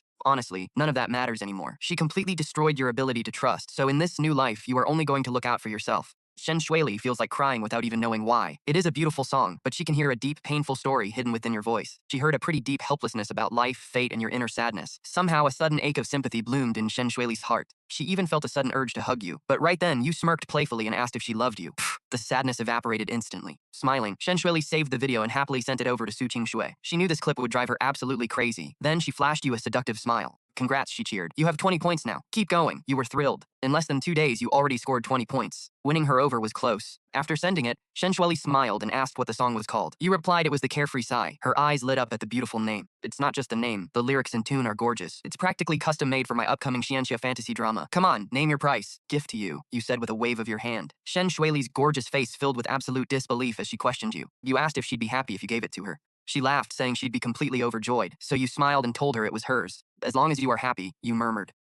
Shen Shuili knew you were deliberately flirting, but hearing those words made her heart skip a beat for some strange reason. Nobody had ever told her that before. She quickly changed the subject, asking if you knew how much profit this song could bring. You asked how much. She explained that even if her drama didn't succeed, this song definitely would. With licensing fees and royalties, the total revenue would easily hit 8 figures. If you sang it yourself, you'd get endless commercial invites and make even more. You gasped at the insane profit, and she playfully asked if you regretted it. You joked that your heart was aching from regret and needed a rub. She laughed, asking Chen Zhe if it killed him to not tease her. You offered to rub her heart instead, making her burst out laughing at your shamelessness. You both shared a bright, genuine moment of laughter together. Once she calmed down, she seriously asked how you wrote it. You honestly admitted that you plagiarized it, but she just scoffed, saying a masterpiece like this would have been famous, so she must have heard it. You clarified that you didn't copy it from this planet, making her ask if it was from outer space. She rolled her eyes, completely ignoring your sci-fi joke. Not bothering to explain, you pointed out the theme song was ready, so could you too? Go transfer the cash now? She told you to wait, but you jokingly gasped, asking if she was trying to stiff you after you worked so hard to win her heart. Speechless, she wondered what that had to do with anything. She assured you the money was coming, but she desperately wanted you to sing the track yourself. Promised the transfer right after recording. You agreed, but suggested adding traditional flutes to the arrangement to give it a more ethereal, mystical vibe. She looked at you with glowing, excited eyes. Chen Zhe, you are totally right, she said. Why don't you handle the arrangement yourself? You replied you'd love to help, but never actually studied arrangement. She agreed to find someone else, and you noted you could record once they finished. So while they work, let's go do the transfer, you urged. She laughed that you were money-obsessed. You silently sighed, knowing it wasn't greed at all. Desperately needed startup capital. Massive, lucrative projects were right there in front of you, yet you couldn't touch them. It was like sitting on a locked gold mine. That feeling sucked. You joked you only had 10 million left, leaving you with zero confidence to chase her. She cracked up, telling Chen Zhe he was hilarious. You pushed her to hurry up with the bank transfer. She kept laughing, wondering how this guy could be so incredibly smooth with his shameless flirting. Amused by your urgency, she finally agreed to go. You cheered that she was a soft-hearted angel, and that heaven would surely help you win her over soon. She almost choked from laughing at you. After forwarding your singing video to the company's master arranger, she took you straight to the bank. Meanwhile, Su Qingxue had just arrived at her company with Ji Zefeng when she received the video. She knew it was just another provocation from Shen Shuili. She wanted to delete it instantly, but somehow clicked play anyway. Now, watch her reaction as your face pops up on the screen. Beautiful guitar chords drifted from the phone, immediately annoying her. What on earth was this? Why was this bastard singing for Shen Shuili? Before the divorce, he promised to only sing for her. Yet now, your deep magnetic voice flowed through the speaker directly into her ears. She froze. She had never heard this song before. Worse, it was so deeply filled with your raw emotion that it sounded incredibly heartbreaking. It felt somewhat free-spirited, yet heavy with lingering regret. Completely captivated, she found herself hanging on to every single word. Love has reached its end, and hate has abandoned silence. She repeated the words, wondering if Chen Zhe wrote this for her. Suddenly, her eyes turned completely red. Even though you were smiling in the video, she could tell you were deeply, utterly heartbroken on the inside. The music played on, but she couldn't bear to listen anymore. She remembered how kind, gentle, and incredibly proud you used to be. Top student, student union president, national scholarship winner, and the most handsome guy on campus. You had a glittering future ahead. But because he loved her, even knowing he was just a substitute, he threw his life away for marriage. For 3 years, he hid his brilliance. He willingly played the doting house husband just to care for her, only to be cast aside. Realizing this, Su Qingshui felt a sharp, stabbing ache. Ones, tens, hundreds, thousands. You can't even blame him for counting his bank balance for the 7th time now. You look totally obsessed with the money. But to be fair, you weren't some rookie. Back at your peak, you had over 70 billion. You were thrilled because your business could finally take off. This was your actual shot to build an empire and fully control your own destiny. She teased that it was just 100 million, but you scoffed. Just 100 million? Did she have any idea how much power that had? It could let you win her over 9 times in a single night without breaking a sweat. She burst into laughter, and you just grinned. 5 times is pretty much my limit. You say that like you have actually tried it. Well, who knows? You laugh, and your mind instantly starts drifting. You cannot help but recall the night before last. It should have been a pretty sweet memory, but thinking about it now just makes you feel kind of sour. You really lusted after Su Qingshui, especially those long snow-white legs and stockings. They were absolutely deadly. Damn it, why could you not have crossed over to this world earlier? If you had arrived sooner, you would have won her over before she ever thought of divorce. Seeing your smug, mischievous grin, Shen Shuili asks, did you really try it? Take a guess, you say. Shen Shuili's watery eyes widen like saucers as she gasps. You slept with Su Qingshui? Guess again, you reply, making her let out a sudden sigh of relief. Guess my foot, she huffs. It is lunchtime, so you are treating me. What, you do not want the rest of your final payment anymore? You quickly grin and play it off. Just kidding, I will buy you lunch, or anything else you want. Shen Shuili looks at you, suddenly quite interested. Besides food, what else can you treat me to? Plenty of things, you smile, like taking a loss or a mouthful of surprises. She frowns, wondering what that even means. You do not explain, just giving her a highly suggestive look. Shen Shuili watches you suspiciously until the dirty double meaning clicks, and she instantly gets it. Her pale face instantly flushes a bright, pretty pink. What a vulgar rogue, she thinks. Seeing her blush, you know she got it, expecting her to snap back at you. But get this. In her shyness, Shen Shuili just smiles and says, fine, if you conquer me, I will swallow it. Damn, that sends a wild jolt right through you. You have to admit, she really knows how to tease. Soon, you both arrive at Yipin Xian restaurant. Wait, aren't you and Su Qingshui bitter rivals? Why are we eating at her family's place again, you ask? Shen Shuili shrugs, saying the food is just too good. You laugh, then just poach their chef. She gasps. Why didn't I think of that? I will open my own restaurant and call it Pin Xian. What a cheesy name. You both laugh, heading inside. Suddenly, the loud roar of a supercar engine hits your ears. You turn to look and see a brand new, flashy ride pulling up arrogantly right at the entrance. Behind it follows another expensive vehicle, Qing Shui and her crush, Jizafeng. She is such a simp for him. Shen Shuili turns to you with a knowing smile. Did you know she bought him that car? Shen Shuili laughs. She ordered it weeks ago. Are you jealous? You nod, admitting that yes, you really envy Jizafeng, especially how good Su Qingshui is to him. You tell her how much you envy that. If anyone ever treated you that well, you would definitely be touched enough to marry them on the spot, you say. You glance at Shen Shuili, feeling your hint is incredibly obvious. Surely she is touched, right? But she just giggles, calling you a rogue and says she wants to tease his crush first. You ask if she wants to seduce Jizafeng just to make Su Qingshui mad. No way, she says, giving you a playful wink. My taste is not that cheap. With a bright, dazzling smile, Shen Shuili calls out to him, hey, Jizafeng, we meet again. Hearing her greet him so warmly makes Jizafeng's heart skip with pure, intense excitement. He is absolutely convinced she is into him. Why else would she greet him so actively, flashing such a gorgeous, tempting, and incredibly flirtatious smile? Bang waves back smoothly, then glares over at you. Seeing you staring at his new ride makes him feel incredibly smug. Let the jealousy eat you alive.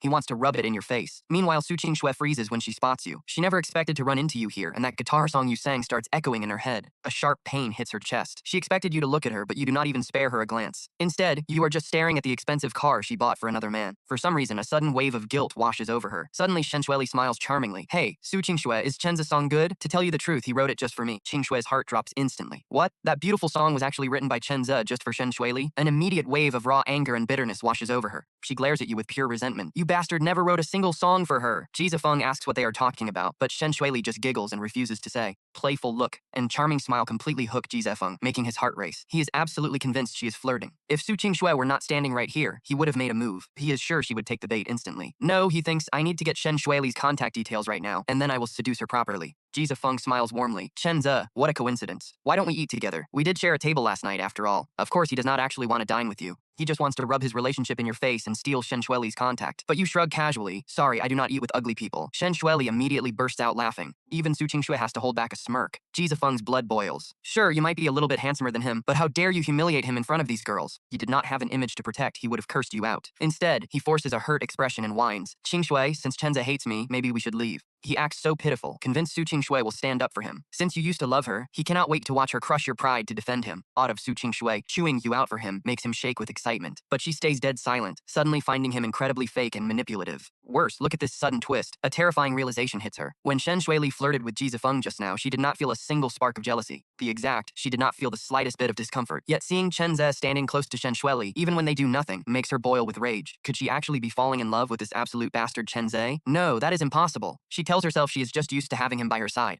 Now that he is with another woman, she is just naturally annoyed. Yes, that must be it. Hearing Ji Zefeng's pathetic whine, you and Shen Shueli just exchange a highly amused look. You both share a look of pure disgust for his desperate acts. Su Qingxue wanted to stay quiet, but seeing how closely you interact with Shen Shueli completely sets her off. You are 25 and still judging people by their looks. Chenze, you never grow up. Besides, in my eyes, Ji Zefeng is 100 times more handsome than you ever will be, she snaps. Chuckle. Sure. He is gorgeous, handsome to death. Why don't you two just marry each other already? Hearing this, Su Qingshou is ready to spit blood. This guy love her anymore? Why isn't he hurt? He must be faking it. Beside her, Ji Zefeng is practically floating with joy, desperately trying to hide his massive grin. He knew his simp would always back him up. Su Qingshui glares at you, searching your face for any sign of pain, but your expression remains completely calm. Qingshua's heart skips a beat. She cannot help but wonder if this jerk has actually stopped loving her. The moment that thought crosses her mind, a sharp, twisting pain stabs right through her chest. She instantly regrets speaking up at all. Deep down, she desperately wants to tell Chen Zi the truth. She was not defending Ji Qingfeng, and she definitely was not taking his side. She was just angry at him. But she swallows her words at the very last second. She is terrified that explaining herself will make Shen Shuili laugh at her, especially since that girl is always looking for a chance to tease her, to get under her skin. Meanwhile, Shen Shuili notices how downcast Chen Ze looks. She knows Su Qingshue's harsh words really hurt him, and honestly, she completely understands his pain right now. Loving someone for 7 long years, only for them to humiliate you in public over another man? Yeah, that kind of betrayal is enough to break anyone's spirit. Chen Zhe tells her they should go somewhere else, but she says, forget it, it is just one meal. Plus, do you not love the food here? Shen Shuili feels a sudden jolt in her heart.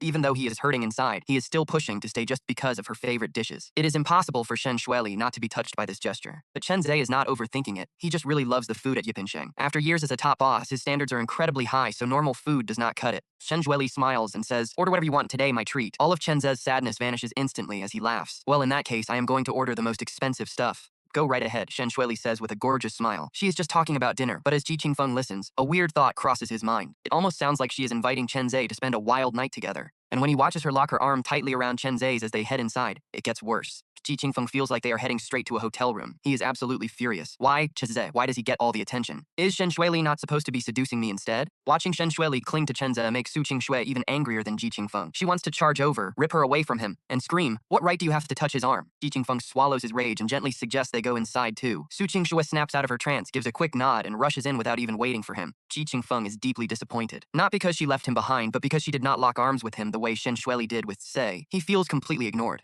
So guess what? They actually end up sharing a table because the restaurant is totally packed. Get ready, because this awkward dinner is about to kick off. Qingshui feels a sudden secret wave of relief. She has no idea why she is feeling this way, but she cannot stop herself from sitting directly across from Chen Zhe. Shen Shuili is thrilled too. This is the perfect chance to flaunt her relationship and make her rival suffer. She absolutely loves watching Su Qingshui squirm. As for Ji Qingfeng, he is more excited than both of them combined because Shen Shuili is sitting right across from him. Getting this close makes him realize just how insanely gorgeous she actually is. Every little smile she gives completely hypnotizes him. The only person in the room who is actually miserable is Chen Zhe. He has absolutely no desire to sit here with his ex-wife. Definitely does not want to look at that fake Ji Qingfeng. Chen Zhe stands up and says, I am going to the restroom. Shen Shuili giggles and asks if he wants company. Chen Zhe ignores them and escapes the room. Ji Qingfeng sneers, wow, he is so incredibly rude. But Shen Shuili just smiles and purrs. Well, I actually love his rough side. Ji Qingfeng completely loses his mind. What is wrong with her? He thought she was into him, so why is she constantly defending Chen Zhe? Su Qingshui is also losing her mind right now. She cannot believe how close Chen Zhe and Shen Shuili have already become. Meanwhile, Chen Zhe finally steps outside and takes a deep breath of fresh air. To be totally honest, there was a perfectly good restroom right inside the room. He just needed to escape those two fake faces for a minute. After washing up, he walks slowly down the hallway. He lights a cigarette and starts heading back. But as he passes an empty VIP room, a hand suddenly shoots out from the dark and violently drags him inside. He instantly prepares to strike back, but when he sees who it is, he just smiles. He smirks and asks, Miss Su, what is this? Are you trying to get intimate with me? Because let me tell you, I do not play with secondhand goods. If another guy has touched you, I am out. Even holding hands is off the table. And yes, the person standing in front of him is indeed his ex-wife, Su Qingshui. She is absolutely boiling with rage. Her original plan was to tell him to stay away from Shen Shuili, but his insulting attitude makes her forget everything. She screams that she did not do anything like that. Chen Zhe just tilts his head and asks, did not do what exactly? I have never let him touch me, she snaps back, furious. Chen Zhe looks her up and down with a smirk. Please, you literally divorced me for the guy. You clearly love him. You even went to pick him up at the airport. You expect me to believe there was no hugging, kissing, or hand-holding? Su Qingshui is about to explode. How dare he think of her this way? She screams back, you jerk, I have not held his hand, I have not hugged him, and he has definitely never kissed me. She was trying to fight back, but it sounds like she is desperately begging him to believe her. And to prove she is telling the truth, she keeps yelling details at him. She yells that she did not even let him sit in her front seat, refused to eat the food he offered, and blocked him from moving into her house. Suddenly, her eyes fill with tears. She feels so incredibly wronged. She never let Ji Qingfeng touch her, but Chen Zhe refuses to believe a word. Knowing her personality, Chen Zhe can tell she is actually telling the truth. But this makes zero sense. Did she not divorce him because she was madly in love with Ji Qingfeng? Wait, think about it. She bought him a sports car but has not even let him hold her hand. Chenza realizes he can totally use this to mess with her feelings. Honestly, he always found her body absolutely stunning. Those long, slender legs of hers in high heels and stockings are a total weapon. But he knows getting close to her won't be easy given her history with Ji Qingfeng. His years of experience tell him he needs to play hard to get first. He lets out a dramatic sigh and says, well, you might not have slept with him yet, but your heart belongs to him. It is only a matter of time before he gets you. Qingshui panics immediately. I do not want him to touch me. But watching her get this defensive makes Chenze highly skeptical. Does she actually even like Ji Qingfeng? Chenze shakes his head. I do not believe you. You bought him that ridiculously expensive sports car, yet you never bought me anything. Su Qingshui suddenly stammers, feeling guilty, saying she ordered that car months ago. She says she immediately regretted giving it to him and offers to buy Chenze an even more expensive car if he is angry. This is wild. Chenze is seriously doubting her feelings now. How could she regret giving a gift to the man she allegedly loves? Chenze puts on a hurt face and says, forget it, your money does not grow on trees. Time to play the victim. Who wouldn't be able to do that? Su Qingshui's heart wavers, feeling worse and worse about how she treated Chenze. It is fine, she tells him, I can easily buy you a way more expensive car. No thanks, he says. I do not want hand-me-downs. Well, she asks, what do you want then? Chenze just gives her a deep, intense look. Expression dims as he sighs. What I want doesn't belong to me anymore. In his head, Chenze is totally high-fiving himself. What an absolute masterpiece of acting. He knows this devastating line. Sorrowful eyes will crush Su Qingshui's soul. Her heart skips a beat. What he wants is gone. Does he mean her? It is the only explanation. That's the only explanation. She doesn't belong to him now. That simple thought stings so badly she can barely breathe. Parts her lips, completely speechless. Chenze sighs. All right, Su Qingshui, you should head back now. Don't let Ji Qingfeng catch us talking like this. He might misunderstand and give you a hard time. No guy wants his girl hanging out with other dudes. Leaving her with that, Chenze turns to walk out the door. He is totally betting she won't let him leave after a line like that. Su Qingshui stares at his retreating back, her eyes welling up with tears. It feels like if he steps through that door, she will lose him forever. It is a terrifying, heavy feeling. Parting words hit her like a massive hammer. He loved her deeply, yet she flaunts another man. It is like rubbing salt. No, pure poison, directly into his open wounds. Just as Chenze grabs the doorknob, she cries out with a trembling voice, stop, wait. Bug's smirk flashes across his face. He is a total menace. But he turns back looking tragic. What is it now? Why did you write a song for Shen Shuili? She stammers. He blinks. Wait, shouldn't she be drowning in guilt and throwing herself into his arms right now? Why is she bringing this up? Instead, she is obsessing over a song? Well, Chenze shrugs. I just got a sudden spark. But you never wrote one for me, she pouts.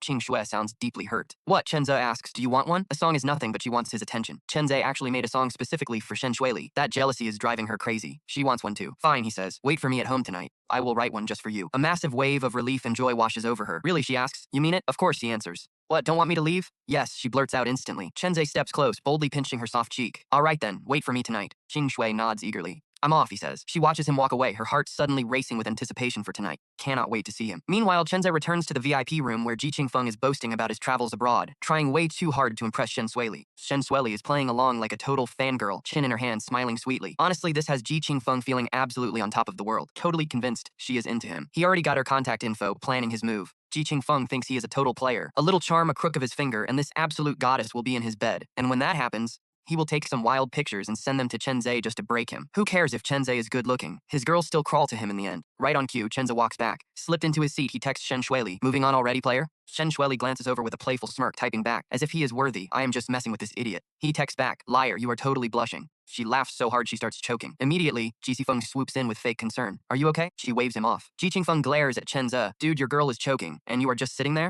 If she were my girl, I would actually take care of her. Chenze just chuckles at this absolute green tea. How do you know I do not care? Chenze asks. Besides, words are cheap. Talk is easy, but I am a man of action. I do not see you doing anything. Ji Qingfeng scoffs. Chenze just shrugs, boldly pulling Shen Shuili tight. Gently tilts her chin up. Tell him, do I take care of you in bed? She freezes. Wait, is this jerk serious? He is holding her just like last night. And he said something so insanely shameless. She should be furious, but she is not. Her heart is actually racing. His scent and sudden closeness are totally hitting her like a freight train. She is completely flustered. Oh, look at her blush. She isn't even acting anymore. Stop it, she mutters. Meanwhile, Ji Qingfeng is absolutely seething, his knuckles clenching hard. Eyes are literally spitting fire. He has not even held Su Qingshui's hand yet, but this absolute scumbag, Chenze, is already sleeping with Shen Shuili? Why does he get this lucky? Chenze looks over. Hey, Ji Qingfeng, she is my girl. Why the angry face? Jealous much? Chenzo asks. Ji Qingfeng forces a fake laugh, desperately trying to swallow his absolute rage. Not at all, he lies. I just think you are being disrespectful. Talking about bedroom stuff in public is pretty classless. Actually, I think Chenze is just being honest, says whatever is on his mind. Shen Shuili giggles, defending him. Ji Qingfeng is about to blow a fuse. What is her deal anyway? Why is she taking his side? Does she seriously like this rough, aggressive attitude? Enjoying the show, Chenze can't resist squeezing her soft waist again. Her waist is incredibly tiny. He whispers right into her ear, how are you this petite? She tries to push him away, but out of the corner of her eye, spots Su Qingshui walking back in. So she leans right into his chest, purring. Well, do you like it? Love it, he grins back. Su Qingshui walks in right as Shen Shuili is clinging to Chenze. The sight of them together makes her instantly clench her fists in pure jealousy. Even if she doesn't know what they are talking about, his reply drives her absolutely crazy. He loved her for 7 years, yet now he's telling another girl he likes her. Sitting across from Chenza, boiling with anger, Su Qingshui glares at Shenshuli still clinging to his chest. She sneers, Shenshuli, this is a restaurant, not a place to act spoiled. What can I do? I just love acting spoiled around Chenza, is that a crime? Shenshuli smirks. Ji Qingfeng watches, dying of jealousy because Su Qingshui is always so icy. Why can she not learn from Shenshuli? No matter, I will conquer Shenshuli and completely dominate her in bed. On the other hand, Shenze remains pretty calm. He knows Shenshuli is just trying to get under Su Qingshui's skin. Honestly, Su Qingshui knows it too. Having known each other for years, nobody understands Shenshhueli's true nature better than Su Qingshui. She looks incredibly provocative, but her actual personality is the complete opposite. Yet, even knowing it is a blatant trap, Qingshui simply cannot suppress her rising fury. Seeing Shenshhueli so shamelessly snuggled up against Chenza's chest makes her blood boil. Desperately wants to tear Shenshhueli away from Chenze. It feels like someone is invading her personal property, and it is a truly miserable feeling. Right then, Su Qingshui's phone chimes with a WeChat notification. Her heart leaps, hoping it is a text from Chen's. Appointment hits her immediately because the text is from Ji Qingfeng. Reading it, she suddenly realizes she has completely ignored Ji Qingfeng since entering the room. Her entire focus has been locked onto Chenze instead. She frowns, feeling unsettled. Wait, does she not actually love Ji Qingfeng anymore? Why does Chenze always draw her eyes so easily now? It must be because that bastard and Shenzueli are provoking her. Shaking off the thought, she opens Ji Qingfeng's message. Ji Qingfeng writes, Qingshui, Shenshuli is being pretty shameless. Knowing Chenze just divorced you yesterday, she still clings to him, and Chenze is terrible for not pushing her away. Honestly, his words bring a sudden warmth to Su Qingshui's chest. Ji Qingfeng is still the best, always standing by her side when it matters most. She shoots him a grateful glance. Realizing his words hit the mark, Ji Qingfeng quickly follows up with another text. Qingshui, since they want to provoke you, let's play their game. Chenze loves you so much, so what if you lean on me? It would totally drive him insane. Su Qingshui frowns at the screen. Ji Qingfeng just trying to touch her, or does he actually want to provoke Chenze? Either way, she hates it. She abruptly stands up. Glaring at him, she says, absolutely not. Ji Qingfeng instantly freezes, completely stunned by her refusal. Shouting it right in front of Chenze, he has nowhere to hide his face now. Why could she not just text him? Shenshuli giggles. What is a no? Su Qingshui realizes she was too impulsive. She snaps back. None of your business. Sitting down, she ignores Ji Qingfeng and immediately looks at Chenze, who is just smiling and casually playing with his lighter. Relief washes over her, followed by a wave of frustration. Why is this jerk not even asking her what that was all about? He texts her again. Qingshui, did you reject me because you do not love me anymore? She looks up. He is staring with a wounded face. Su Qingshui expected she would feel pretty heartbroken seeing him like this. He is the guy she loved for 5 whole years, yet she feels absolutely nothing. Honestly, watching her realize Chenze's quiet pain hurts her way more than Ji Qingfeng's tears is wild. She types back, sorry, I am just not comfortable doing this in public. We have been apart for 3 years, so things are pretty awkward. Give me some time. Reading her reply, Ji Qingfeng relaxes a bit. He knows Su Qingshui is just a pretty reserved girl, completely unlike the wild forward Shenshhueli. But that visual of her leaning on Chenze makes him furious. Damn it, why does that bastard get all the luck? Once dinner wraps up, the 4 of them head outside. The moment Ji Qingfeng spots his expensive sports car, all his frustration instantly evaporates. Ugly asks, hey Chenze, wanna go for a spin? But Chenze ignores him completely. He pouts, you are my girlfriend too, but you are really failing me here. Others have a ride, so I want one too. Ji Qingfeng laughs, thinking Chenze is pure trash. Who openly begs a girl for a sports car? He gloats, waiting for Shenshhueli to shut him down. A ride like this costs millions after all. There is no way Shenshhueli buys it. Su Qingshui is absolutely furious because she offered to buy Chenze a far more expensive car, yet he refused. Now he expects a sports car? She cannot wait to watch him get rejected and humiliate himself. Still, Su Qingshui is secretly planning which car to buy him. The details do not matter as long as it is way more expensive than Ji Qingfeng's. Shenshhueli is holding back a laugh. Keeping a straight face, she apologizes. I am sorry, I did not know. But do not worry, I ordered you a Pagani Huayra. It arrives in 3 days. Ji Qingfeng stands there, completely dumbfounded. Talk about a massive flex. That hypercar is worth 3 of his rides, and she is actually buying it for Chenze. Shenshhueli not like him? Why spend millions on this garbage? Just to make Su Qingshui jealous. Even Su Qingshui is left completely speechless. She never expected Shenshhueli to actually do it. Chenze shrugs. I do not want secondhand goods though. Shenshhueli chuckles. Don't worry, it is brand new. She shoots a smug grin at Su Qingshui, who is now absolutely ready to explode. Furious at Chenze. What does he mean by secondhand? She gave him her first kiss, her first time, everything, and now he acts like she is damaged goods? She wants to beat him with her high heels. But then she remembers he's singing for her tonight. She makes up her mind to demand answers tonight. Watching Chenze and Shenshhueli walk away, Ji Qingfeng finally snaps out of his shocked daze. He grabs her hand. Triggered by Chenze, Ji Qingfeng decides he has to lock her down immediately. If he wins her over, her wealth is basically his. But get this, the moment he reaches out, she flinches away, leaving him frozen, stares at her in total confusion. He cannot understand this at all because their texts online were going so well and she promised to be his girlfriend. But now she won't even let him hold her hand. Honestly, Su Qingshui is shocked by her own reaction, almost like she was dodging a venomous snake. She apologizes softly, saying they should take things slow because holding hands is for real couples. Since it has been 3 years, she asks for time. Furious. But he tolerates it. Right now, he cannot afford to make an enemy out of her. He holds it in, but inside his rage is boiling. He swears that once he finally wins her over, he will make her pay. He plans to treat her like a dog and strip her of every single asset. Just thinking about that sweet revenge makes him feel much better. He puts on a gentle smile, apologizing for being too eager. But Su Qingshui's brows furrow because that line sounds incredibly greasy to her. It feels like he is just desperate to get her into bed. Still, she tries to rationalize it, thinking he is just too in love with her.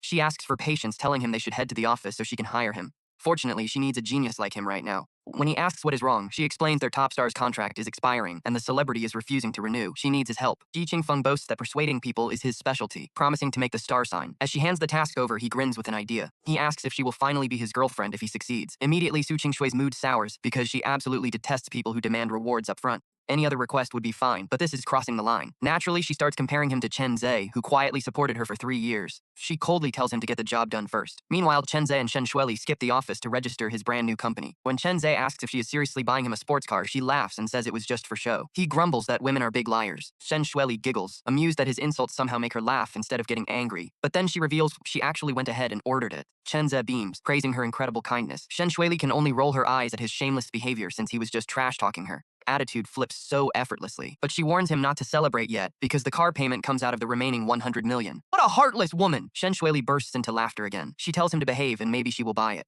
He argues that his performance has been stellar, pointing out he wrote her theme song and played along perfectly just to make his ex-wife jealous. He jokes about offering his body next, which makes her call him completely shameless. Chen Zhe just shrugs, saying pride cannot buy dinner anyway. That makes sense. She offers him a deal for the car, asking if he knows a celebrity named Jiang Qingyu. He admits he has no clue. She asks if he even follows celebrities, but he smoothly replies that he only cares about her since those starlets are not nearly as beautiful. Flattered, she giggles and explains that Jiang Qingyu is actually one of the nation's absolute top stars, currently signed to his ex-wife's agency. Her contract is expiring, and rumor has it she wants out. She tasks him with poaching the star, promising him the supercar if he succeeds. Leave it to me, Chen Zhe says, even though she warns him that this particular diva is extremely difficult to handle. He clarifies he is only promising to try, not guaranteeing success. Soon they arrive at the registry where her prior connections speed up the process. Everything is filed fast, and Chen Zhe names his startup Rice Technology. Looking at his massive list of business goals, she cannot help but laugh. She mocks the weird name, but check this out. He wants his company to be like actual rice, making it essential to everyone. He declares that people need dreams. Otherwise, they are just dead fish. She stops laughing, unable to mock his genuine ambition. When she asks what he plans to make, he keeps it secret until he finds an office. Generously, she offers him a vacant, fully equipped floor. Deeply grateful, he jokingly begs to dedicate his body to her. She just smirks, telling him he has a long way to go before conquering her. He mutters some shameless thoughts before asking where they are heading next. She reveals they are going to meet Jiang Qingyue's manager right now. They only have a 1-hour window. Excitedly, he says he cannot wait to see this top star. But he gets confused when her car pulls into her own neighborhood. He asks why they are going to her house instead of meeting the celebrity. She giggles, explaining that the star literally lives right next door, stunned, asking if stars really make that much cash. She confirms that top celebrities easily out-earn medium-sized public companies. Hearing this, Chen Zhe realizes she is a massive cash cow. Shen Shueli smiles, admitting that signing her would also deal a fatal blow to his ex-wife. He agrees, but she suddenly asks if he will hold back on poaching her just because of his lingering feelings for Su Qingshue. Flatly denies it, boldly declaring his sights are set on her now, not his ex. Shen Shueli just giggles at his sheer audacity.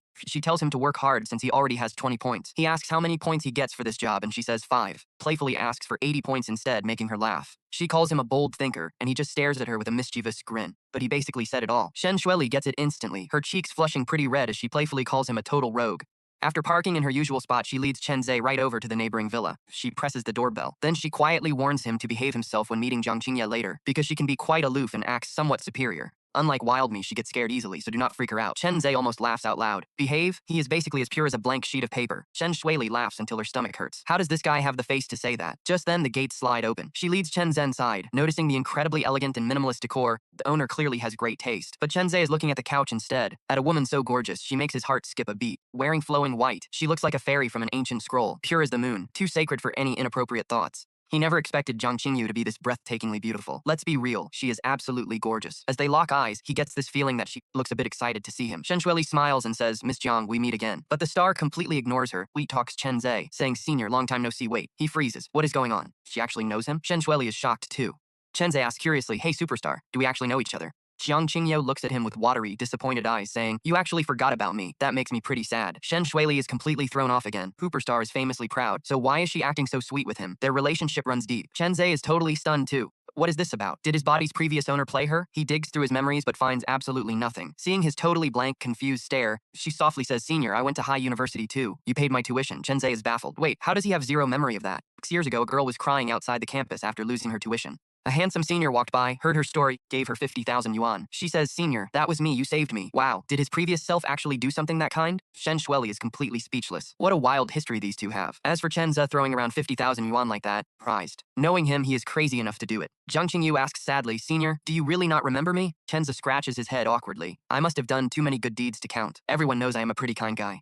Shen Shuili almost laughs. This shameless guy wants to sleep with her, yet claims he is kind. Still, Jiang Qingyu nods, saying, that is true. You helped so many people back then. It is fine if you forgot me, but I will remember you. Chenza smiles, making her eyes light up. Shen Shuili is quite shocked by her reaction. Just being remembered by Chenza seems to make her incredibly happy. Chenza really that important to her? A sudden pang of jealousy hits Shen Shuili, but she hides it quickly. Forcing a smile, she speaks up, Miss Zhang, we actually came today to discuss a potential partnership. Jiang Qingyu nods, saying, I know. Shen Shuili continues, then let's be totally honest, Miss Zhang. You know what Mingyu Entertainment is capable of. If you sign with us, name your price. Plus, we will give you everything. But Jiang Qingyu suddenly cuts her off, asking, Senior, do you work at President Shen's company? Before Chenza can speak, Shen Shuili cuts in, smiling. Yes, he is my assistant. And soon, I will even give him some company shares. Shen Shuili is incredibly sharp. Judging by her reaction, where Chenza works is incredibly important to her. Talk about a masterclass in manipulation. Jiang Qingyu agrees instantly to sign with Mingyu, leaving Shen Shuili completely stunned, even though she already knew just how crucial Chenza is to her. Seeing her agree so easily still delivers a massive shock, making Shen Shuili realize his place in her heart far higher than she ever imagined. This realization makes her feel pretty uneasy. She doesn't even know why she feels this way, but she hates it.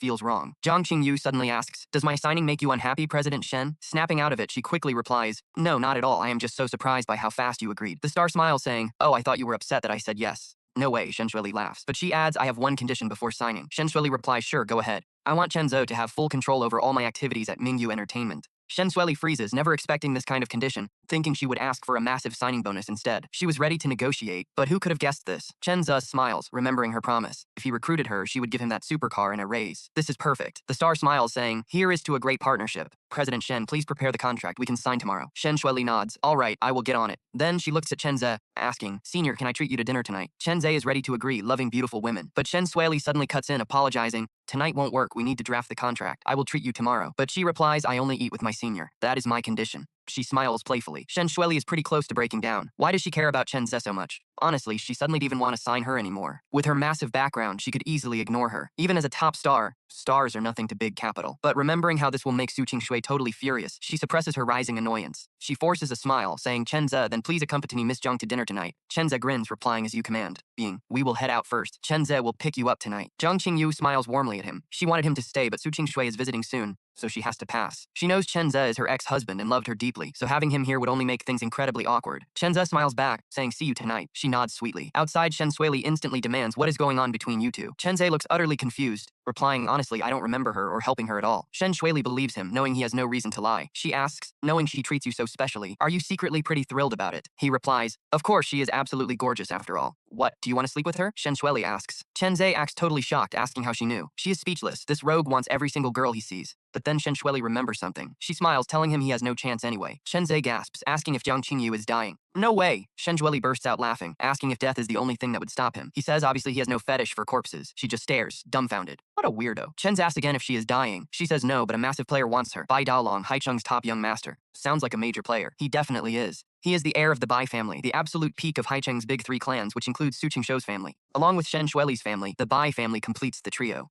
But their family is on a completely different level, far stronger than the other two. Chenza pats his chest, relieved she is not actually dying. Shen Shuili is stunned. Are you not scared of him? Does he have 3 heads? Chenza shrugs. Shen Shuili completely loses it. The Lin family is just a first-tier family. Even with them, Chenza could never challenge the Bai family. Plus, he has just been kicked out of the Lin family. Where does this insane confidence come from? How does he dare look down on him? His background is no joke. If you actually try to get with Jiang Qingyu, he will end you in a second. Seriously, destroying you would be easier than crushing an ant. Chen Zhe scoffed. If he does not have 3 heads, why should I care? I do not care about his background. If he gets on my nerves, I will crush him. Past life, Chen Zhe dealt with all kinds of elites. So watch what happens next. He does not have the power to challenge him face to face, but he is not scared at all. Shen Shuili stares at him with those beautiful teasing eyes and laughs, calling him crazy brave. Big, she asks. He smiles, saying she will find out. She blushes, calling him a rogue. As they talk, the sudden roar of sports cars echoes nearby. Chen Zhe looks over and sees 2 luxury cars speeding toward the villa. Leading the way is Su Qingxue, with Ji Qingfeng trailing right behind. Seeing them, Shen Shuili smiles mischievously, asking him a question. She asks if Su Qingxue will absolutely hate him when she finds out he stole her star. Chen Zhe just chuckles, saying she probably will. Shen Shuili laughs, excited for the drama. Chen Zhe calls her evil, but she fires back that he is still far worse. We are even, he says. Before Su Qingxue even gets out, she spots Chen Zhe and Shen Shuili standing right outside the entrance. Seeing them together makes Su Qingxue's face instantly darken. She knows exactly why they are here. They want to steal her top talent. But that is not even what makes her truly mad. Seeing her ex-husband standing close to Shen Shuili, laughing and talking, makes her blood boil. Will Su Qingxue here to renew her contract? Shen Shuili asks smugly, you are late. Su Qingxue coldly asks what she means. Shen Shuili smiles triumphantly, saying Jiang Qingyu has already agreed to sign with them. She tells them to go home, but Su Qingshui sneers. But get this, just 2 days ago, Jiang Qingyu said she was seriously considering the renewal. Now she claims they signed her? This makes absolutely zero sense. Let us go, Qingxuji Qingfeng says. Why waste time on them? Do they really think they can sign her? They are dreaming. Besides, I can handle anyone. Speaks casually, refusing to give Shen Shuili any attention. He wants to ignore her because her buying that expensive car for Chen Ze made him furious.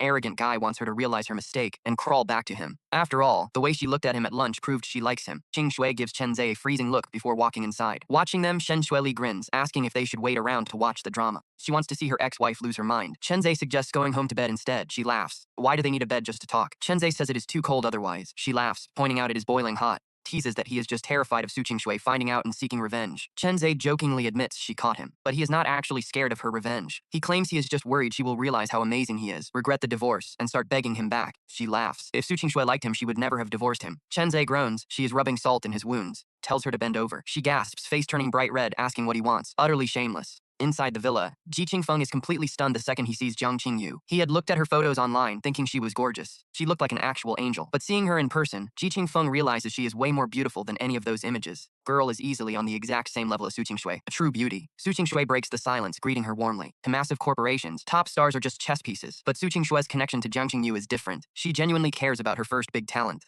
Jiang Qingyu was the very first artist she ever signed. Back then, she had just won a major national singing competition. Thanks to her gorgeous looks and incredible vocals, every major agency wanted her. Meanwhile, Su Qingshui's company was brand new and barely starting out. Barely more than a tiny startup. Yet, Jiang Qingyu chose to sign with her, which is why Su Qingshui never forgot her loyalty. Long before the current contract expired, Su Qingshui offered her a massive upgrade, far better than the old one. Yet she just kept delaying the actual signing. Qingshui has no idea why she is hesitating. Her company is highly capable now, fully ready to push her career higher. Jiang Qingyu smiles, greeting her warmly. She looks over at Ji Qingfeng, asking who he is. He says nothing, completely paralyzed, staring blankly at her face. Yes, he is hypnotized by her looks. Utterly lost. Su Qingshui's face darkens, suppressing her irritation as she introduces him as Ji Qingfeng, her personal assistant. He actually went to Ocean University, a year ahead of you. Jiang Qingyu nods, asking if this is the first love she could never have. Qingshui freezes, asking how she knows. Jiang Qingyu reminds her they drank together a week ago and she spilled everything. She finally remembers. They had drinks to celebrate her Golden Phoenix Award. Looking at Jiang Qingyu's curious eyes, Su Qingshui suddenly wants to deny it. Honestly, Ji Qingfeng is acting so embarrassing right now. He acts like he has never seen a woman. Unable to lie, Su Qingshui nods, while Ji Qingfeng boasts he is indeed her first love. Gloats. Su Qingshui's heart sinks as Jiang Qingyu asks if this is why she divorced Chen Ze. Qingshui is shocked. She did not expect her to know about the divorce, but then realizes she must have mentioned it while drunk.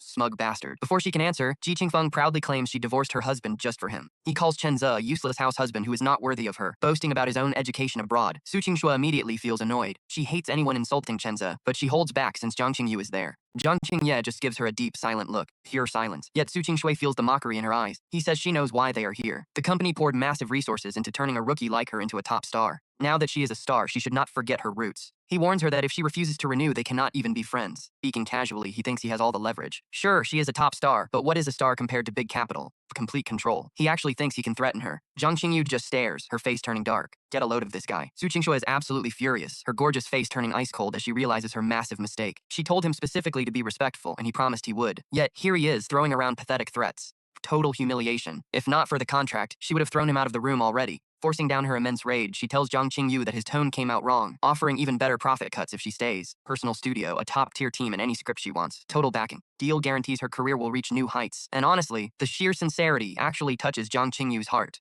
No other agency could ever top an offer like this. Even so, her mind is set. She smiles gently and thanks her. That rare smile instantly captivates Ji Qingfeng. He is completely mesmerized by how stunning she is. Her heart sinks. Deep down, she knows it is completely over. Trembling voice, Su Qingshui asks if she is turning her down. It truly hurts because they are practically sisters. Now facing her departure, a sudden wave of loneliness washes over Su Qingshui. Jiang Qingye nods, offering her deepest apologies. Hearing this, Ji Qingfeng snaps, calling her an ungrateful snake. Shut up. She finally snaps, screaming at him in absolute rage. She thought studying abroad made him mature and polite. Instead, he just spat out the most brainless garbage imaginable. Pure rage. Ji Qingfeng freezes in shock before boiling with anger. How dare she tell him to shut up? She is just begging a common celebrity when they could easily blackball her. After all, creating another star is easy. Besides, he is humiliated that she scolded him right in front of the gorgeous Jiang Qingyu. How is he supposed to seduce her now? Yes, he is completely smitten and wants to make her his. He tried belittling her to assert dominance, wanting her to realize he controls her career so she would beg him. Juicing her was supposed to be easy, but Su Qing-shui ruined his entire scheme. Furious, he wants to talk back. One glare makes him instantly freeze. Silent, his toxic mind starts plotting. He decides to target Shen Shuili instead, already imagining Su Qing-shui begging on her knees for his attention. Just imagining these gorgeous women fighting over him makes him thrilled. Meanwhile, Su Qing-shui finally calms down. She yields. Su Qing-shui respects her choice and asks to remain friends. Jiang Qingyu nods, thanking her for 3 years of constant support. Su Qing-shui sighs, accepting their path. They will find a way to work together again someday. Seeing her calm, Su Qing-shui asks the big question. She asks for her real reason. Jiang Qingyu hesitates, then asks if she knows why she signed here when she had much better offers. I know, Su Qing-shui murmurs. But Jiang Qingyu reveals she had a hidden motive. She wanted to pay back a debt. Confused, Su Qing-shui realizes she never actually helped her back then. It was to repay Chenze. Since you married him, I wanted to help you. Boom, Su Qing-shui is completely frozen by this bombshell. A sudden ringing fills Su Qing-shui's head as her mind goes blank. So the only reason Jiang Qingyu signed with her back then was actually because of Chenze? A terrifying thought flashes through her mind, and she immediately asks, so you won't renew your contract because of Chenze? Jiang Qingyu nods. Yes, you got divorced. And when he invited me to join another company, I agreed. Su Qing-shui already knows this other company is definitely Shen Shuili's firm, but she can't even focus on that right now. Su Qing-shui presses further, asking if Chenze knew she only joined to pay back a debt. Jiang Qingyu pauses. I don't know, but he is smart, so he probably figured it out. Su Qing-shui is completely shell-shocked, and then comes the crushing sadness. Losing her is a business blow. But that is not what hurts. What truly tears Su Qing-shui apart is realizing she had absolutely no idea about how much Chenze had secretly sacrificed for her. She is devastated that during their 3 years of marriage, she blindly took his perfect care for granted. Nothing. She did nothing. Instead, the moment Ji Qingfeng returned, she kicked him to the curb, dragging him straight into an abyss of pain. Qing-shui suddenly feels like a total piece of trash as a wave of intense guilt takes over her entire heart. Honestly, can you blame her? Meanwhile, Ji Qingfeng is completely stunned. He never in a million years imagined that Jiang Qingyu would have any connection to a scumbag like Chenze, let alone hang on his every word. He desperately wants to know what Chenze actually does, just to make her obey. Su Qing-shui finally asks the burning question, what did Chenze do to make you so grateful? Jiang Qingyu speaks softly. I lost my tuition money right when I started college. Qing-shui, you know my family situation, so losing that cash felt like the world was ending. Right when I was completely hopeless, Chenze stepped in. He gave me 50,000 yuan, urged me to focus on my studies, and promised me that my life was just beginning and a beautiful future lay ahead. Total silence. Su Qing-shui feels completely empty inside. She knows this is exactly the kind of noble thing Chenze would do, because he is just that kind. Back in college, Jiang Qingyu was far from the only person he saved. She remembers a classmate whose mother fell seriously ill, facing a staggering medical bill of 200,000 yuan. It nearly crushed them with despair. When Chenze found out, he handed them the entire 200,000 yuan, telling them to pay him back whenever they could, and if they couldn't, to just count it as a wedding gift. He did things like that all the time. But thinking about this, Su Qing-shui suddenly remembers that Chenze was kicked out of the Lin family a long time ago, which means, way back then, she was his absolute last anchor in this world. Yet she ruthlessly divorced him, leaving him with absolutely nothing to hold on to. No wonder his song sounded so unbelievably broken and full of raw, agonizing sorrow. She wants to cry. Tears are already welling up in her eyes. What on earth did she do? Ji Qingfeng nervously asks if she is okay. I helped out plenty of people back in college too. Ji Qingfeng quickly interjects. He is seriously panicking now, seeing her eyes turn completely red, and she is crying solely because of what she just learned about Chenze. When a woman weeps for a man, it is either gratitude or sheer heartache, and neither option bodes well for Ji Qingfeng. He doesn't want to see either of those things. Ignoring him completely, Su Qing-shui takes a deep breath and turns to her friend, saying, Qingyu, thank you for telling me the truth. Then, she coldly tells Ji Qingfeng to head back to his hotel, saying she is in a terrible mood and needs to be completely alone. This instantly infuriates him. What a joke. She used to follow him around like a lost puppy, and now she is treating him like trash. He decides he will call Shen Shuili immediately and make Su Qing-shui regret this. Snorting in anger, he storms off. Meanwhile, Su Qing-shui drives straight back to her villa. She needs to see Chenze right now, the urge more desperate than ever before. Pulling out her phone, she sends him a quick message saying, you jerk, I want to hear you sing. At that exact moment, Chenze is practicing his horse dance when his screen lights up. Shen Shuili originally planned to take Chenze to the office to draft up the new contract for Jiang Qingyu, but after a sudden urgent phone call, she rushed off in a massive hurry, leaving him completely on his own. So he had to head back to his empty villa all alone. When he reads her message, he can't help but chuckle. He knows this request to hear him sing is just a pathetic excuse. Her real motive is obviously just to see his face. He doesn't quite understand why she is so desperate though. Maybe she wants to demand answers about why he stole Jiang and Qingyu from her. Or perhaps there is some other drama unfolding. Regardless, he decides to go over anyway, hoping he can finally get her into bed. After taking a quick shower and changing into fresh clothes, steps out of the door. Walking back into her home, he gets a strange, surreal feeling of detachment. It has only been 2 days since he left, yet everything inside now feels completely unfamiliar. The whole place feels totally alien. Su Qing-shui is sitting on the couch, wearing an entirely different outfit. When he saw her just an hour ago, she was wearing a flowing white dress that made her look like an elegant angel. Now, she is dressed in a perfectly tailored black number. His memories tell him that black has always been her absolute favorite. Her closet is practically overflowing with dark clothes, but none of that actually matters. The real kicker is the length of this dress, which barely covers a third of her thighs. which means most of her flawless pale legs are completely exposed. Believe me, just one look is enough to make Chenzo catch his breath. Damn. He wonders if her legs are just genuinely that irresistible, or if he is just a total pervert. Su Qingshui notices his eyes lingering on her bare skin. Stare is bold, direct, and completely shameless. But surprisingly, she doesn't hate it. In fact, she feels a strange thrill inside. She knows exactly how obsessed he is with her legs, especially after the other night. Back then, he made his desires extremely obvious. Just the memory of the way he touched and admired her legs makes a gorgeous, deep blush creep all over her cheeks.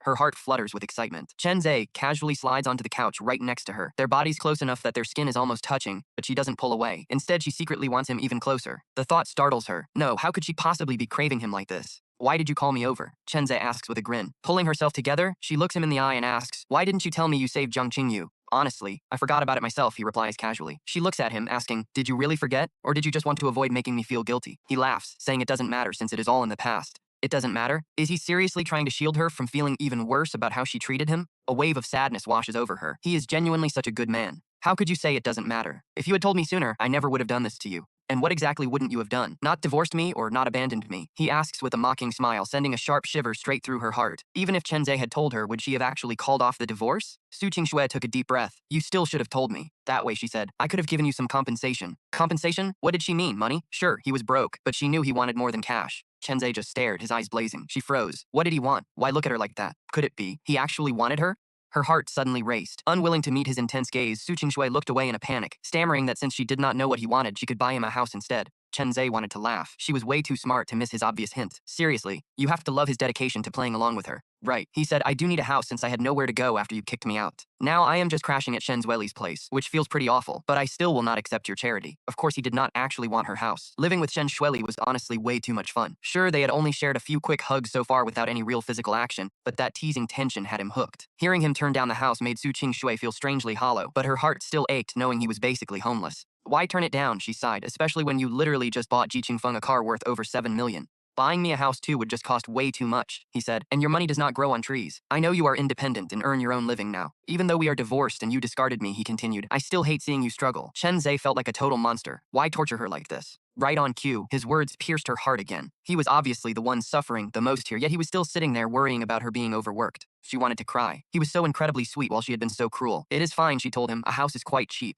If you like it, I will get it for you. She was absolutely determined to pay him back. He had sacrificed so much for her, so she had to do this. Inside, he was laughing. Time to turn up the heat. He forced a deeply painful look. Su Qingshui, please, do not buy me a house. Why not, she asked. I will get you a beautiful place worth way more than that car. He looked back with lonely eyes. But Su Qingshui, no matter how nice the house is, if we do not share it, to me, it is just a prison. Su Qingshui froze, staring blankly at Chen Zhe as her eyes slowly turned red and she realized she had done something incredibly foolish. What a completely foolish mistake. Why offer him a house? She had discarded him, yet wanted him trapped in a home that constantly reminded him of her. While she moved on with someone else, he would be trapped in her memory. I am sorry, she sobbed. I did not think it through. I just thought, since you have no home. Chen Zhe cut her off. It is fine. Do not blame yourself. Just blame our lack of fate. You know, during our 3 years of marriage, I thanked God every single day just for letting me marry you and giving us this beautiful connection. But now I hate him even more. Why give us fate but no future? His voice sounded fragile, raw, completely broken. Sharp pain shot through Su Qingshui's chest. She always knew he liked her, but she never realized his love ran this incredibly deep. He loved her enough to resent God. Seeing her agony, Chen Zhe knew pulling her into his arms right now would work perfectly. If he offered fake comfort, she would just feel incredibly grateful. He could easily steal a kiss or even carry her to bed. She would not even refuse, lost in her own guilt. But he chose not to. No way. Sure, he was a shameless rogue. In fact, he preferred a different kind of chase. He desperately wanted to possess her, but he hated forcing things. He wanted her to throw herself into his arms willingly. He knew that day was coming. Very soon, he had total confidence. After getting a second chance at life, if he could not handle this, his past years were useless. Su Qingshui wept. I am so sorry. I had no idea I hurt you this deeply. He handed her a tissue. Do not cry, he whispered. You know, seeing your tears breaks my heart. He kept pressing. No mercy. Adding more emotional weight, he stared at her with pure calculated heartache. At this point, she could not hold back anymore. She suddenly threw herself into his arms, sobbing loudly. Honestly, you can't help but admire his top-tier emotional manipulation here. He wrapped his arms around her waist, pulling her onto his lap. Gently stroking her soft legs, he murmured, Be good, stop crying, let me cook you something nice. She cried even harder, remembering how he used to comfort her, cook her favorite meals, and share a quiet drink with her whenever she had a rough day. For the very first time, a deep wave of regret washed over her. Regret for ending their marriage. Regret for leaving him. After crying for a bit, she suddenly looked up with tearful eyes. Are you and Shen Shueli together now? Her mind was jumping all over the place. No way, he replied. You are lying, she sobbed in a hurt voice. I know you two showered together. She only said that to get under your skin, he swore. I promise. Truly, I have only ever been with you. He was actually telling the truth. Since transmigrating, she was indeed his only one. Just yesterday, she would have hated this topic, but now she felt relieved. Now his words brought a strange sense of relief. But the thought of him sharing a roof with Shen Shueli still stung. Will you two end up together? She asked. Absolutely, Chenze answered honestly. Of course he wanted her. Who would not? After all, only an idiot would pass on a stunning beauty like her. Su Qingshui went dead silent. What, are you mad? He teased. Can you just leave her, she pleaded. She is only using you to spite me. Her voice was incredibly soft, almost like she was begging. Sorry, I cannot do that, he replied. She felt like crying. He used to give her everything now. He barely even listened. Chenze sighed, putting on a helpless face. I am not doing this to hurt you, he explained. I am totally broke and just trying to survive. Shen Sueli treats me well, and she even pays me to act as her partner. 200 million. Chenze's hand has already slid deep under Su Qingshui's short skirt. Damn, her skin is incredibly soft and smooth, feeling just like touching fine white jade. He is on cloud 9. Su Qingshui is quietly stunned. Honestly, while 200 million isn't crazy money to either her or Shen Shuili, definitely not pocket change either. But she isn't just shocked by the massive payout. No, she is wondering what Shen Shuili is actually planning behind his back. Is she really just using Chenze to play a part and make her jealous? Or does she have some other hidden agenda with him? After all, Chenze is incredibly handsome. Sure, he is 25, but he still has that vibrant, energetic, youthful charm. Thinking of this, Su Qingshui feels a sudden wave of panic, totally forgetting they are divorced. She blurts out, I will give you 300 million. Just leave her. You have to love this drama. Now it is Chenze's turn to be completely stunned. He is incredibly tempted by the offer. This is 300 million. Sure, taking cash from women seems a bit cheap, but Chenze has absolutely no moral boundaries. Since he stays quiet, Su Qingshu assumes her offer isn't high enough and prepares to raise the price, but then she suddenly notices his hand boldly sliding up her bare thigh. She instantly snaps, this absolute, but he is still trying to feel her up. Flustered and angry, Su Qingshu tells the jerk to keep his hands to himself, but Chenze just plays innocent, claiming he is not touching her.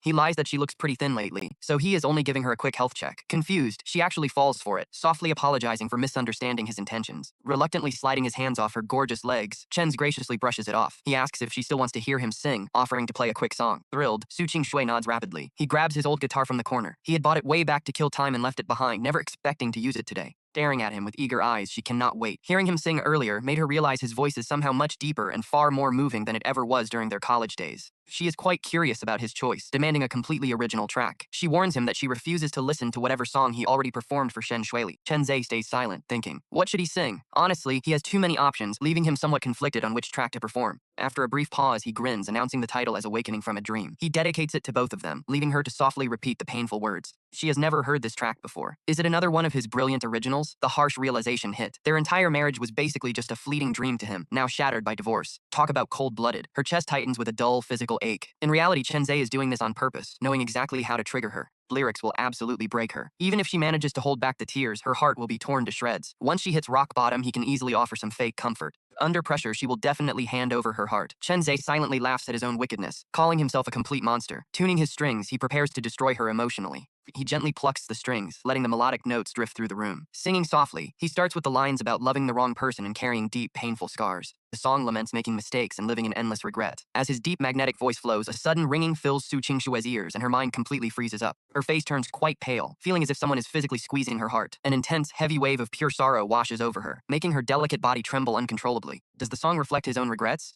Is he basically telling her that he bitterly regrets ever falling in love with her? And that his heart is now totally ruined. Tears pool in her eyes. She desperately wants to sob. Seeing her breakdown, Chenzo is highly satisfied, delivering the next sad lines about enduring life's heavy, bitter struggles, feeling entirely alone and doubting everything. Staring at him, Su Qingshui knows their bitter divorce caused all this misery. It was absolute torture for him. But Su Qingshui never imagined his pain ran this deep, making him doubt life itself. How much did he love her? Yet she dumped him for another man. She feels like a total monster. Chenza continues singing, if heartbreak is always inevitable, why love so deeply? Love is just too hard to let go. Why obsess over a tiny bit of warmth? Su Qingshui finally breaks. Tears stream down her beautiful face, but she does not even care to wipe them. Completely lost in his lyrics, she hears his deep agony and absolute despair, feeling his suffering hit her directly. Stabbing into Su Qingshui's heart like a blade, his words leave her in agony. Meanwhile, Chenza keeps singing, you must know heartbreak is inevitable. When waking up from dreams, some things you do not need to ask, and some people you should never wait for. Su Qingshui shudders as her pain turns to panic. Panic. Real panic. Those words hit her hard. Some people you should never wait for. Is he saying goodbye? Is he deciding to completely erase her? No, her heart screams. Suddenly, the guitar cuts off and Chenze stops singing. He acts like he just noticed her tears, quickly pulling out some tissues. Handing them over, he asks, why are you crying again? I am sorry, I did not mean to make you cry. She takes them, but the tears just keep flooding. Still trapped in his melody, she cannot pull herself out. Every single lyric feels like a physical dagger plunging straight into her chest. Sobbing, Su Qingshui begs, Chenza, I am so sorry. I never wanted to hurt you, but I know the damage is already done.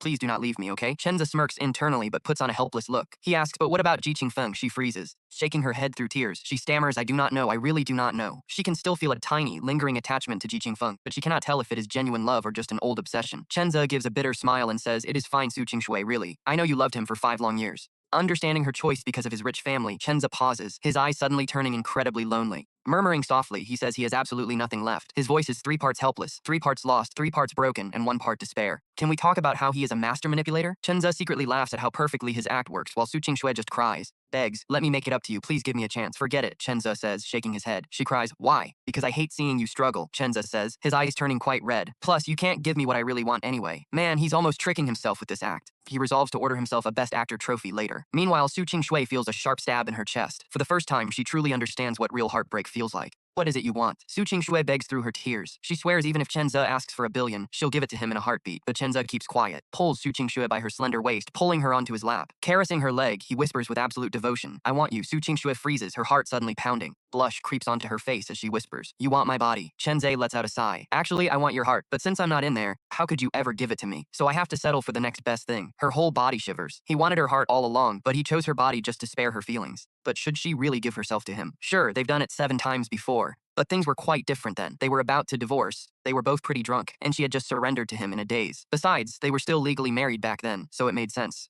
Now that they are divorced, if she lets him take advantage of her again, won't she just look desperate? What's worse, what if he gets his way today and expects it every time? Kinda stuff is pretty addictive. In fact, just remembering that passionate night they shared, she feels a strange, sudden spark of desire deep down. No, absolutely not. This cannot happen. How about I just give you money, she asks, looking up at him with a pretty desperate plea in her eyes. Chen Zhe knew it wouldn't be this easy. Any other girl would have folded under this mood, but even though she's heartbroken and eaten up by guilt, she hasn't completely lost her mind. Looks like his performance didn't quite seal the deal. Time to double down and put on a real show. Chen Zhe looks at Su Qingshui with a pretty lonely expression. Forget it, he says. I never actually expected any compensation. I only said that out of desperation. Don't take it seriously. Talk about playing hard to get. By backing off after she rejected him, Chen Zhe not only dodges the awkwardness, but he actually makes Su Qingshui feel even more guilty. Take notes, guys. This is a masterclass in manipulation. Her heart aches. She thinks he's just trying to reject her money. Guilt crashes down on her like a massive avalanche, making it hard to even breathe. Well, you should get some rest. Chenza says he is leaving out of nowhere. Yep, he's pulling the retreat card again. Panicking, Su Qingshui wraps her arms around his waist. She can't let him leave. Can't bear the thought of being left all alone in this empty house. Please don't leave, she begs, sobbing. But if I stay, all I'll want to do is kiss you. Brett, Su Qingshui blurts out, then I'll let you kiss me, okay? Just please don't go. She's normally pretty smart, but right now, completely trapped in Chenze's emotional snare. Hey, when feelings take over, logic goes out the window. Just one kiss, Chenze smirks internally. If they start kissing, how long before they end up in bed together? Before he can even reply, Su Qingshui leans in, lightly brushing her lips against his, then quickly pulls back. But that tiny touch is enough to send a wild shiver straight down his spine. Can you stay now, Su Qingshui asks, her face bright red as she pleads. Before she can even finish her sentence, Chenze crashes his lips right onto her soft red mouth. No way he's settling for a quick harmless peck. A soft, helpless whimper slips from Su Qingshui's throat. A jolt of electric heat surges through both of them. Her brain goes totally blank as Chenze kisses her with absolute hunger, taking over completely stealing her breath. This crazy, dizzying sensation makes her body melt, her skin heating up. Without even realizing it, she wraps her arms tightly around his neck, clinging to him like her life depends on it. Right as she's about to suffocate, Chenze pulls back, leaving her with a sudden empty longing. Driven by instinct, Su Qingshui pulls him back down for another kiss. See, making a girl catch feelings isn't that hard. Chenza smirks as he leans into it, carrying her over to the couch. When she gasps for air again, they finally break the intense kiss. She's breathing heavily, her eyes completely soft and glassy. Chenze is breathing like a wild beast, his eyes red with desire. They lock eyes for just a second before crashing back together. Qingshui feels herself sinking, her last bit of logic slipping away. Her mind screams at her to stop this dangerous game right now, but her body refuses to listen, wrapping around Chenze like an octopus. While Chenze is undoing his belt, his hand slides her skirt all the way up. One last step. But right then, a sharp, annoying ringtone shatters the heavy mood inside the villa. Su Qingshui snaps back to reality, pushing Chenze away in a panic. It is her phone ringing, and Chenze wants to smash it into a million pieces. So close. Su Qingshui looks at the screen. She sees Ji Qingfeng's name on the screen. Taking a deep breath to calm her racing heart, she answers. Qingshui, I am calling to apologize. Ji Qingfeng says, his voice thick with regret. No need, Su Qingshui replies flatly. She knows exactly why he's calling. He completely ruined things with Jiang Qingyu. Sure, Jiang Qingyu was already planning to leave their agency, but the garbage Ji Qingfeng spat in front of her was incredibly stupid. Still, hearing his apology makes her anger fade a bit. Hearing her soft response, Ji Qingfeng smirks. He knew she liked him too much to actually stay mad at him. You might be too kind to accept my apology, but I can't just run away from my mistakes. I have been thinking a lot, and I really shouldn't have spoken to Jiang Qingyu like that. But Qingshu, I was only standing up for you. You made her a star, and she treats you like garbage. That's why I lost my temper with Jiang Qingyu. Qingshui's heart softens. So Ji Qingfeng was just trying to protect her. He isn't an idiot after all. But while she's zoned out, strong hand suddenly grips her neck. Before she can react, Chenze's burning lips crash onto hers, sealing her mouth shut. Oh, a soft, breathless moan slips from her lips. Over the phone, Ji Qingfeng hears it, and his blood immediately runs hot from that single scandalous sound. That sound is completely intoxicating. Ji Qingfeng has been with plenty of women, but none ever sounded like that. Shaking, he asks, Qingshui, what is wrong? Meanwhile, Su Qingshui is panicking after Chenze suddenly kissed her. Bastard so bold. He knew she was on the phone, yet he still forced a kiss on her anyway. Su Qingshui tells herself she really should be angry, but somehow, it is just pure thrill, no anger at all. She pushes Chen Ze away and tries to act calm, muttering, "It is nothing. I just got nipped by the puppy at home." She glares at Chen Ze with a mix of embarrassment and anger. Chen Ze just lights a cigarette, slowly blowing out smoke. He slides his arm around her slim waist, pulling her right into his chest. After struggling a bit to no avail, she just lets him hold her soft, fragrant body. He get possessed? Seriously. He is a completely different person now. He used to be so gentle, respectful, and always followed the rules. Now he is just a shameless rogue. On the phone, Ji Qingfeng freaks out. "What, a dog bit you? Is it serious? Give me your address, I am coming over right now." Ji Qingfeng sounds pretty panicked on the phone, but he is actually totally calm. Honestly, he is secretly thrilled because he has been looking for any excuse to move into her place. He knows that living under her roof is the fastest way to win her over. He has hinted at it quite a few times already, but she never takes the bait. She would never give him her address or let him stay. But now he thinks his chance has finally come. "No need, it just caught my pant leg. I already planned to throw it out." Qingshui rejects him. Ji Qingfeng pivots quickly. "I see. Qingshui, are you free for dinner tonight? You know, I just got back. I do not know anyone here, so eating alone is pretty miserable." Since his first plan failed, Ji Qingfeng plays the pity card, but this just makes her think of Chen Ze. Chen Ze is also all alone now. Honestly, Su Qingshui would much rather eat with Chen Ze. She even wishes they could go grocery shopping together like they used to, and have him cook for her. She tells Ji Qingfeng, "I am tired today, maybe another time. But if you want anything, I can order delivery for you." Ji Qingfeng sighs, "Never mind. If you are not coming, I do not have an appetite anyway." Hearing this, Chen Ze literally wants to throw up. What a green tea boy. Wait, is he one too? Honestly, watching him realize he is also a green tea boy is hilarious. "Fine, let us see whose skills are better." Chen Ze whispers in Su Qing's ear, sounding quite sad. "Qingshui, if he wants to come, I will just leave." Su Qingshui instantly panics, telling the phone, "Ji Qingfeng, I have things to do here, I am hanging up." Without giving him a single chance to reply, she cuts the call right there. Chen Ze is absolutely loving this. Her sudden reaction is completely beyond Chen Ze's expectations. He honestly wants to ask her if she even likes Ji Qingfeng at all. Suddenly she asks, "What do you want to eat?" Period. "I will treat you to dinner." She really just wants to eat with Chen Ze, but Chen Ze sighing says, "I have to eat with Jiang Qingyu tonight." Oh, look at her face. She is completely breaking down. She rejected another guy just to eat with him, only to get blown off for another woman. Fuming, she struggles right out of his embrace and sits silently on the sofa. Chen Ze knows she is genuinely mad. Oh well, since he has not even slept with her yet, he should probably play nice. Decides to coax her. "Why are you angry?" She huffs, "Why must you see Jiang Qingyu? She already told me she is signing with your company." Thinking about this makes her angry all over again. This bastard clearly loves her to death, yet he still poached her top talent just to please another woman. Absolutely infuriating. Chen Ze explains, "Jiang Qingyu invited me. She probably wants to thank me for funding her back then. Plus, it was a condition of the contract." "Then why did you help Shen Shuili poach her? Didn't you know she was mine and so important to me?" Chen Ze shrugs. "Shen Shuili told me. He thought that Jiang Qingyu did not want to renew with you, so he stepped in. He did not know she knew him, making Su Qingshui grit her teeth in rage. Damn, Shen Shuili actually tricked Chen Ze into going against her. How did she never realize how insidious that woman was?" She pivots. "Is that song you wrote for her? The theme song for her upcoming fantasy drama?" Changing the subject, she looks at him. Chen Ze nods. Those two really are arch rivals. They know absolutely everything about each other. Su Qingshui feels pretty depressed again. She is not sure if Shen Shuili's new show will actually explode. Regardless, she knows for a fact that Chen Ze's theme song is going to be a massive hit. From the lyrics to the melody, it is a masterpiece. Easily a top-tier work. Thinking about this, Su Qingshui looks at Chen Ze with a very complicated expression. During their 3 years of marriage, oracularly, she cared so little about him that she never even noticed his extraordinary talent. It seems he sacrificed everything for her. A deep wave of guilt washes over. She suddenly asks, "Chen Ze, have you ever thought about becoming a star?" He answers instantly, "Never, and I do not want to." Having dealt with so many stars in his past life, honestly, he feels like prey whenever he thinks about that job. He hates that feeling. Besides, being a flashy celebrity is nothing compared to being the boss. Once his company gets big, he can have any star he wants. Su Qingshui is confused. "Why not? You are so handsome, you sing beautifully, and most of all, you can write music too. If you want, I can sign you and promise to make you the biggest star in the industry." Chen interrupts, "Is Ji Qingfeng in your company?" Qingshui smiles, realizing he just does not want to see Ji Qingfeng. She says softly, "Sorry, I did not think it through back then. Thought his overseas experience and skills would help me. But if you do not want to see him, I can easily start a brand new record label just for you." She wants to focus solely on him. Chen Ze sighs. "Forget it. One company is already exhausting enough. If you open another, you will probably work yourself to death. And who do you think is going to worry about you then?"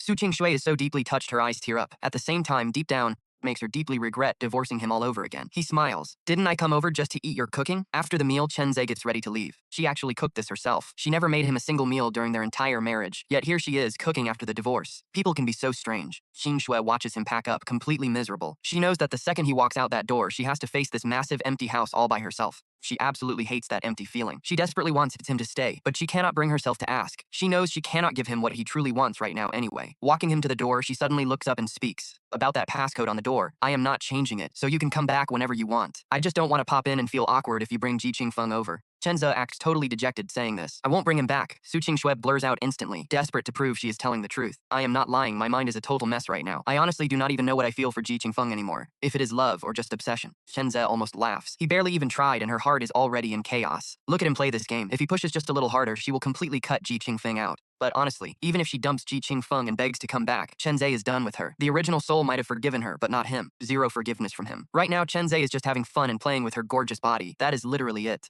He claims he will only visit when she is asleep. Confused, she blushes. He explains he is just afraid she doesn't want to see him awake. Sneaking back is his only way to see her while she rests, he claims. Hearing this, her tears start welling up, realizing she completely misjudged his intentions. She never expected he was just terrified of her rejecting him. Right now, Su Qingxue is a complete mix of deeply touched and utterly heartbroken. Muttering quickly, she tells him he can come home whenever he wants. Chenze just smirks. At this rate, it won't take long. Bed, soon. What an absolute beast. He casually pinches her soft cheek, saying he will definitely sneak back while she is fast asleep. Blushing furiously, she begs him not to bully her when he sneaks back. Chenze just winks, teasing her to stay alert because he might just crawl right under her sheets. Shameless guy actually wants to crawl into her bed. Her heart rate goes absolutely wild, but beneath that panic, she is secretly feeling a strange, thrilling wave of anticipation. She opens her mouth to speak, but Chenze has already turned to leave. Walking out the door, he waves casually, looking so incredibly handsome. Gone. She walks back inside, alone. The house feels dead silent, and a heavy, empty feeling immediately settles deep into her chest. It is not the house that is empty, but her own heart. On his way to Zhang Qingyu's place, Chenze looks her up online. He needs a quick crash course on her life. It would be pretty awkward if they talked and he knew absolutely nothing. Chenze absolutely hates making beautiful women feel awkward. Standing outside her massive villa, he presses the doorbell. Almost instantly, the door swings open and there she is, smiling so warm, beams at him with a stunning smile. Honestly, Zhang Qingyu is gorgeous. Standing there with her slender, elegant figure, she completely captures his attention. He smiles, quickly walking up to greet her. Standing right in front of her, he asks if she has been waiting long. She quickly shakes her head, saying it is totally fine even if he was later. Smiling, Chenze just strolls inside like he owns the whole place. Flippers. First thing, she literally bends down to take off his shoes for him. Chenze recoils in pure shock. She is a massive superstar. When did a top idol become this submissive? He insists on doing it himself, making her blush furiously. Slipping them on, he casually asks what kind of delicious food she prepared. She originally planned to take him out, even booking the most exclusive restaurant in the city. But when she texted to see when he was free, he told her to just make something simple at home. Because of that, she panicked, immediately having her assistant rush over with fresh ingredients so she could cook everything herself. She actually knows her way around a kitchen. Growing up poor, she used to cook for her family while her parents worked out in the fields. They were simple meals, but she fell in love with cooking back then. Whenever she had free time, she cooked. Eventually, her skills became absolutely top tier. Her voice stammers as she speaks. Smiling, Chenze asks why she sounds so incredibly nervous, making her blush even deeper. Honestly, she has no idea why she is so on edge around him. She regularly deals with powerful corporate billionaires without breaking a sweat. But with him, total panic. Is she really that nervous? Oh, absolutely. She has harbored a quiet, burning crush on Chenze for so many years. Back when she was at her lowest, the 50,000 yuan Chenze gave her was not just cash. It literally saved her life from despair. She kept her feelings buried from everyone. Poverty made her deeply insecure growing up, so she only watched him from afar. Countless staged run-ins on campus were her secret way of passing him. Smiling quietly, she watched him weep over pursuing Su Qingxue. Drinking alone, he secretly wept. Back then, she could only watch in quiet, helpless pain. Deep down, she swore that if she ever won his heart, she would cherish him, never letting him cry a single tear. But he married Su Qingxue instead. That night, she drank herself into a total stupor. When Su Qingxue started an agency and offered her a contract, she signed immediately without hesitation. She wanted to repay her. Just as she accepted they would never be together, news of their divorce broke. Suddenly, her long-dead heart began beating with beautiful hope once again.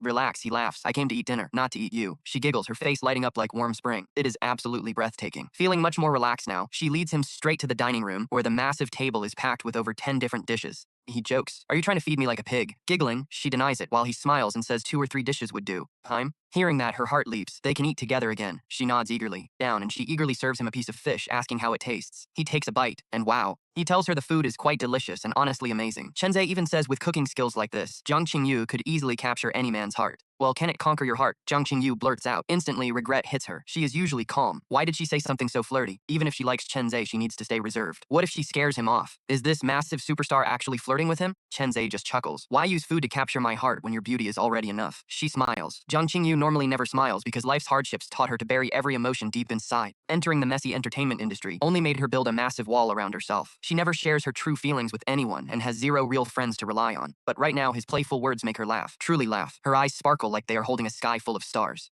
To her, Chen Zhe feels genuinely magical. Strictly speaking, this is only their second conversation in 6 long years. Yet, she feels like they have known each other forever. There is not a single awkward moment between them. Pretty strange feeling. Jiang Qingyu knows Chen Zhe is actively matching her pace, keeping the mood incredibly warm. Without his help, she would be completely lost since she is quite terrible at socializing. Chen Zhe asks what her next move is while eating. She shrugs. It depends on Boss Shen, but she will probably join a movie set soon. Noticing her lack of excitement for acting, he asks if there is anything else she actually wants to do. After a pause, she confesses, I want to sing. I truly love singing. But after signing with Su Qingqingshuo, her boss pushed her toward acting because of her pretty face. She just went with it. And honestly, that choice worked out well. Chenza smiles. If singing is your dream, I will tell Shen Shueli to hold off on movies. Focus on your album. She sighs softly, explaining that finding great songs is extremely difficult. Her former boss, Su Qingshui, tried hiring top songwriters before, but the results were honestly disappointing. Most demos were garbage, only 2 were decent. Chen Zhe smiles, leave it to me. Since he is managing her now, launching an album is the perfect start. Watch this. Creating a nationwide hit is actually ridiculously easy for him, because his brain is packed with legendary songs. Those masterpieces are enough to make 10 albums, not just one. However, music arrangement is his weak spot. He can sing and play, but he needs actual pros to build the tracks. He needs real experts for that. Jiang Qingyu is shocked. Senior, can you really find great songs? A whole album needs at least 10. It is not that she doubts him, but she knows she is incredibly picky. If a song has even a tiny flaw, she won't accept it. Shenzhe laughs. Don't worry, for this delicious dinner alone, I will make you a massive hit record. Overwhelmed, she raises her glass, calling out his name. She offers a toast if he actually makes it a hit, then she pauses, taking a deep breath. Feeling her resolve, she looks at him. Senior, if you can actually make this album a hit, I will do absolutely anything you want. Finishes. A deep blush rushes across her flawless cheeks. Jiang Qingyu is definitely not a girl without principles. If she were, she would be way richer. In fact, her net worth would easily be 10 times higher by now. Countless wealthy tycoons have offered to make her their mistress, promising massive fortunes if she simply agreed. But she turned them all down, every single one. For 2 years in show business, she has stubbornly refused any intimate scenes. That is her rule. She kept herself completely pure, hoping that one day she might be with Chen Zhe. Offering him everything, she simply wants to be with him. That is her real ultimate goal. Chen Zhe just smiles. All right, I will hold you to that. They finish their incredibly pleasant dinner together. When Chen Zhe tries to help, she absolutely refuses. Left with no choice, he just stands in the kitchen. He asks what kind of music she wants to perform. She admits she loves emotional ballads. He nods, planning to listen to her past tracks later to analyze her voice. He needs to find the perfect classic hits to match her vocal style. While they chat, his phone rings. It is Shen Shueli calling. He excuses himself and heads to the living room. Instantly, Shen Shueli's playful, seductive voice demands to know why he is not home. But her tone sounds quite annoyed. Are you back, he asks, and she snaps back. Where are you? He answers at Jiang Qingyu's having dinner. Oh, someone is definitely getting jealous here. Even though she knew about this dinner beforehand, hearing him at her place makes her incredibly uncomfortable. She does not even understand why she feels this way, briefly wishing she hadn't signed Jiang Qingyu. Suppressing her frustration, she asks when he is coming back. Giggling, she admits she misses him quite a bit. How much? She replies. Enough to make me crazy. He grins, telling her to take a shower. He promises to rush back and cure her boredom. She giggles. No need, I am already naked in bed. You have exactly 3 minutes. He jokes back. Just wait, you little temptress, I am coming for you. Hanging up, he tells Jiang Qingyu he needs to leave immediately. Hearing this, instant disappointment washes over her. She was honestly hoping they could share some red wine, watch a movie, and spend hours talking to build their connection. But now he is already leaving. Senior, can I text you in the future? She asks very softly. He smiles, of course, whenever you cannot sleep or feel a little lonely. Text me anytime. Hearing this, she blushes deeply, her heart melting. Chenza waves goodbye. He rushes back to Shen Shueli's villa as fast as possible. Just picturing her smoking hot body makes his temperature soar. In under 3 minutes, he bursts through her door. But seeing her makes him instantly annoyed. She is fully dressed, playing on her phone. Seriously? Where is the trust? Complains loudly. She winks, asking if he is mad. He snaps. Of course I am. She laughs. Stay mad then. You only have 15 points right now. Reach 100, and then we will talk. He is furious. You literally said I had 20 this afternoon. Plus, signing Jiang Qingyu should add 5 points, making it 25. She smirks. Well, I got back first and you were not here, so I docked you 10 points. Chenze laughs and asks why she didn't take all his points. Shen Shueli teases that she had to leave him some hope. Hearing this, Chenze roasts her, saying she really knows how to run a business. My dad agrees. She beams. But when Chenzi jokingly tells her to call him daddy, she blushes bright red and calls him a total scoundrel. Chenze chuckles and asks what she did tonight. When she says she was on a blind date, he instantly remembers his brother mentioning it yesterday. Thought it was a bluff. Nope, it is real. Chenze jokes about her cheating, making her crack up. But once she calms down, she asks him to guess the date. Chenze asks if it is his half-brother, Arkle. How did you know? Well, since she made him guess, it had to be someone they both knew. And with her high status, only that absolute maggot fits. It is literally his phone contact name. Shen Shuili beams, calling him way too smart. Chenze asks for a kiss as a reward. She laughs and tells him to keep dreaming, explaining why she went. She predicts his half-brother will start spamming her with calls now. Chenze asks if he fell for her. With her gorgeous looks, he stood no chance. Chenzi chuckles and agrees. Shen Shueli giggles, plotting to flirt with Chenze right in front of him to make him mad. Chenze is thrilled. I did not expect her to plan something this brutal. But hey, we are absolutely here for the drama. Flirting with Chenze will literally drive his brother insane. She laughs and asks how he will thank her. He offers his body as tribute. She blushes, calling him a rogue who just wants to exhaust her. He jokes that 5 times a night is his limit. Shen Shueli loses it, unable to handle his shamelessness. Laughing too hard, she says goodnight. But Chen Zhe stops her, mentioning there is one more thing to discuss. Zhang Qingyu wants to release an album. Shen Shuili has no issues and offers to contact top lyricists. Chen Zhe says he will handle it. Sensing jealousy, she asks if he actually has feelings for Zhang Qingyu. Chen Zhe admits she is gorgeous, but promises Shen Shuili is still his main target. She has no words. Too shameless. She loves and hates it, but tells him to keep trying. Chen Zhe promises to work hard. She shoots him a deeply flirtatious look and goes upstairs. Leaving him alone, she heads up. Chen Zhe immediately starts horse stance training because his stamina is top priority. After a brutal 90 minutes, he is completely exhausted. Way harder than his night with Su Qingxue, but he knows the grind will pay off. The next morning, he spots her wearing light-colored jeans. Denim hides her legs, prompting Chen Zhe to complain she is keeping God's gifts to herself. He demands she change into black tights and a miniskirt. She tells him to eat and shut up. They need to draft Zhang Qingyu's contract. Chen Zhe suggests the legal team, but she wants to review it. Plus, she needs to negotiate any terms Zhang Qingyu wants. Chen Zhe nods in agreement. Suddenly, his phone buzzes. It is Ji Zifeng bragging that Su Qingxue is making him a loving breakfast. He even invites Chen Zhe, pure delusion. Chen Zhe literally slept with her 7 times already. If he is not flexing about that, why is this guy showing off a simple breakfast? Flex has zero effect on him. He calmly replies, wishing them a happy meal. Ji Zifeng gets the text. Feng completely loses his mind. Why is Chen Zhe acting so calm? Honestly, watching this guy cope is hilarious. Determined to break him, Ji Zifeng decides to snap a cozy photo of them together to make Chen Zhe spit blood. But Chen Zhe plays it smarter. He immediately screenshots the entire chat and forwards it straight to Su Qingxue. He asks her to stop him. Yes, he is fully playing the victim card here. Before, Chen Zhe did not share Ji Zifeng's flexing because Su Qingxue did not care about him yet. But things are different now. After their highly emotional night, he knows her feelings have shifted. Seeing him text makes her heart flutter with excitement. But that feeling dies the moment she opens the screenshots. Fresh and goes icy cold. Her chest actually aches, feeling a sharp pang of betrayal. She honestly believed that even though his looks changed, he was still that gentle sweet boy. She was completely wrong. She dials his number immediately.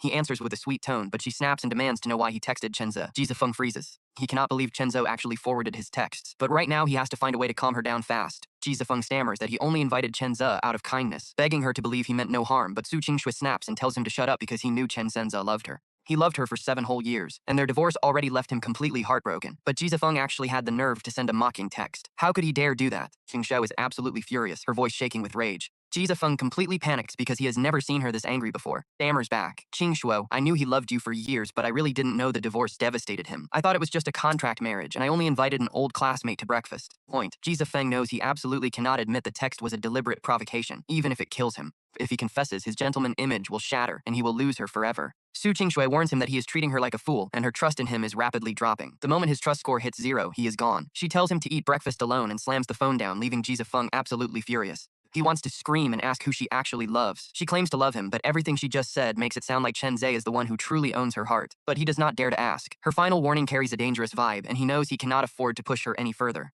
Terrified his trust score will hit 0, he stays silent. Right after hanging up, Su Qingxue immediately messages Chen Zhe. She wanted to call, but she was too afraid to hear his heartbroken voice. She texts him not to be sad. She adds that she scolded Ji Zifeng and ordered him to stop. After hitting send, she anxiously waits but gets no reply. You can practically feel her guilt eating her alive here. She thinks Ji Zifeng's boasting deeply hurt Chen Zhe, leaving him too heartbroken to even reply. Regret washes over her. Why did she even agree to that breakfast? If she had just said no, none of this mess would have happened.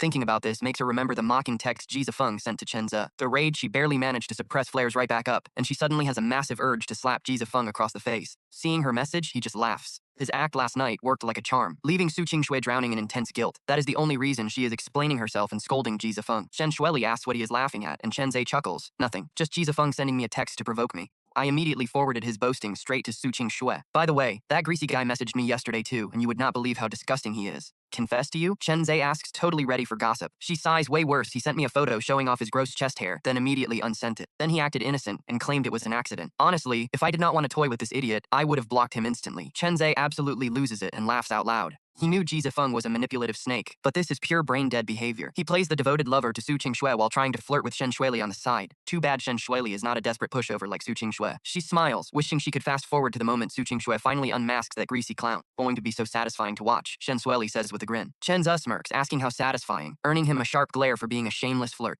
While they are chatting, Chen Zhe gets a text from Lin Nan. Big bro, congratulate me. Thanks to my mom, Dad finally agreed to let me inherit the Lin family. And you, my dear older brother, are going to end up with absolutely nothing. Are you crying yet? Do not worry, because my happiness is all that matters. Rage suddenly flares up deep inside Chen Zhe. This is not his own anger. When he transmigrated and read the original host's memories, he felt nothing but deep pity for him. Truly felt for everything the original Chen Zhe went through. Now, with this parasite mocking him, Chen Zhe is furious. The Lin family better wait, because he is coming for them. Shen Shuili notices his sudden dark expression and asks if that greasy guy is provoking him again. Snapping out of it, Chen Zhe says it is just his cheap younger brother. Shen Shuili is curious, asking what he sent, but Chen Zhe just shrugs it off. You have to respect how cool this guy stays. Anyone else kicked out of their family and mocked by the mistress's son would be coughing up blood. Yet Chenzhe is totally unfazed. He is still smiling, showing incredible composure and a massive heart. She tells him not to worry, promising to help him get revenge once he manages to win her over. She offers to ruin the Lin family for him. Chenzhe grins, suggesting they head straight to bed right now, making Shen Zhuili giggle and call him a shameless rogue. After breakfast, they drive over to her company. While Shen Shuili handles Jiang Qingyu's contract, Chenzhe heads up to the office space she promised him. It is the entire 9th floor, covering over 1,000 square meters. Just like she said, it is fully equipped, and the main office is particularly impressive. The interior boasts a quiet, luxurious design with a breathtaking, unobstructed view of the river. Highly satisfied, Chenzhe sinks into the massive leather chair.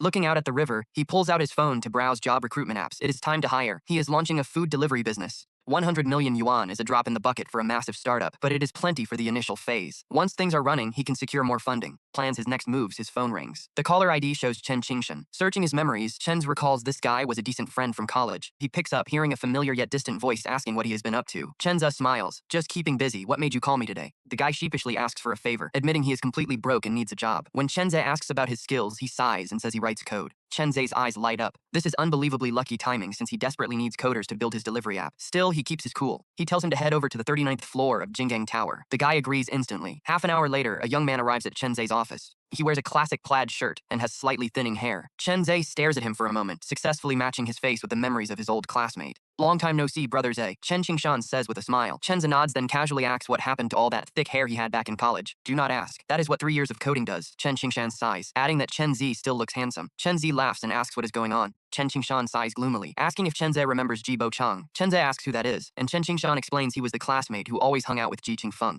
Trash. Chenze lies, pretending to remember him. He has absolutely no idea who this guy is. After that loser got fired last year, he begged me for a job, Chen Qingshan explains. Feeling bad for an old classmate, I begged my own boss for weeks to get him hired. But who knew I was bringing in a venomous snake? He groans. Chenze gets interested, asking what the guy did. Apparently once hired, he refused to do any actual work. Spent all his time sucking up to the bosses. Chen Qingshan spits. Just last week, our team worked day and night to finish a massive project, only for that thief to steal all the credit. My boss is a blind idiot, so when I tried to argue with him, it did absolutely nothing. Chen Qingshan continues angrily, adding that he got fired on the spot for speaking up. Getting fired is one thing, but they actually terminated my entire team, he yells. To make things worse, that bastard used his family background to completely blacklist all of us from the industry. I had nowhere else to turn, which is why I came to find you, Brother Zhe. Plus, that bastard apparently works under your younger brother Lin Nan. Chenze raises an eyebrow, suddenly curious. So you were working at his company this whole time, Chenze asks. When Chen Qingshan nods, Chenze secretly rejoices. This petty betrayal is nothing compared to what Chenze has survived, but he smells opportunity. Programmers. He does not care about Lin Nan at all. How many in your team, he asks. 11, Chen Qingshan replies. And here is where Chenze drops a total curveball, telling him that the backstabbing coward actually did him a massive favor. Chen Qingshan is just left staring in absolute confusion. Simply put, I am currently starting a brand new company and desperately need top-tier software developers like you, Chenze says. Chen Qingshan is ecstatic, declaring he is ready to follow Chenze anywhere. I do not just want you, I want you to bring your entire team over. Chenze smiles. Chen Qingshan gets even more excited, having felt incredibly guilty about his team getting fired. Even though he did not fire them, he was the one who introduced that snake Ji Bochang to the company in the first place. But now, Chenze wants to hire every single one of them. He is absolutely thrilled. His team has incredible chemistry, and they have been through thick and thin.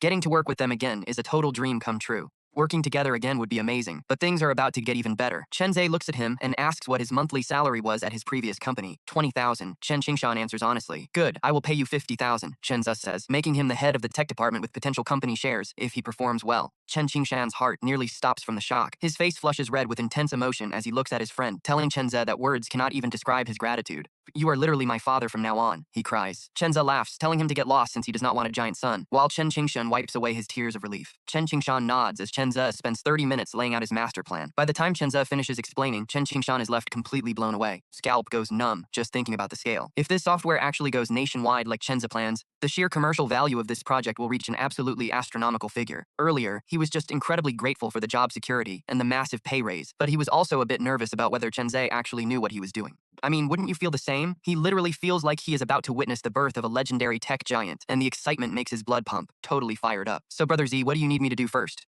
Chenze tells him to work as fast as possible. Build a food delivery software, Chenzo says. Chen Qingshan promises it is an easy task, estimating that a single month should be more than enough time. No, it has to be faster, Chenze demands. Chen Qingshan grits his teeth, promising they will pull all-nighters to get it done in just 2 weeks, making Chenze smile. Spend the next hour going over specific features and user interface details, which Chen Qingshan quickly notes down on his phone. Once everything is planned out, Chenze turns serious. project is a massive deal for both of us, Chen Zhou warns, so keep it strictly confidential. Shen Qingshan nods solemnly, promising that not a single detail will ever leak out. Excellent, Chen Zhe replies. Remember, when you assemble the team, technical skill is important, but their loyalty and character must be absolutely spotless. Chen Qingshan nods, understanding the assignment perfectly. He leaves with fire in his eyes. Pulling out his phone, he opens their private group chat and quickly sends a message to his entire fired development team. Meet me at our usual spot in 30 minutes. He types, I have life-changing news. Meanwhile, Chen Zhe wraps up the meeting and heads straight over to visit Shen Shuili at her office. She is currently reviewing the instrumental track for his new song. Spotting him, she smiles beautifully and tells him the arrangement is fully finished, inviting him to give it a listen. I told the team they had to finish this immediately, she boasts proudly. As Chen Zhe approaches, she happily stands up to offer him her comfortable office chair. She wants his honest feedback since he wrote the masterpiece himself, making him the ultimate authority on the track. Chen Zhe does not hesitate, sitting right down in her seat. He hits play and closes his eyes. While the arrangement is not quite as flawless as the version from his memories, the overall production value is still incredibly impressive.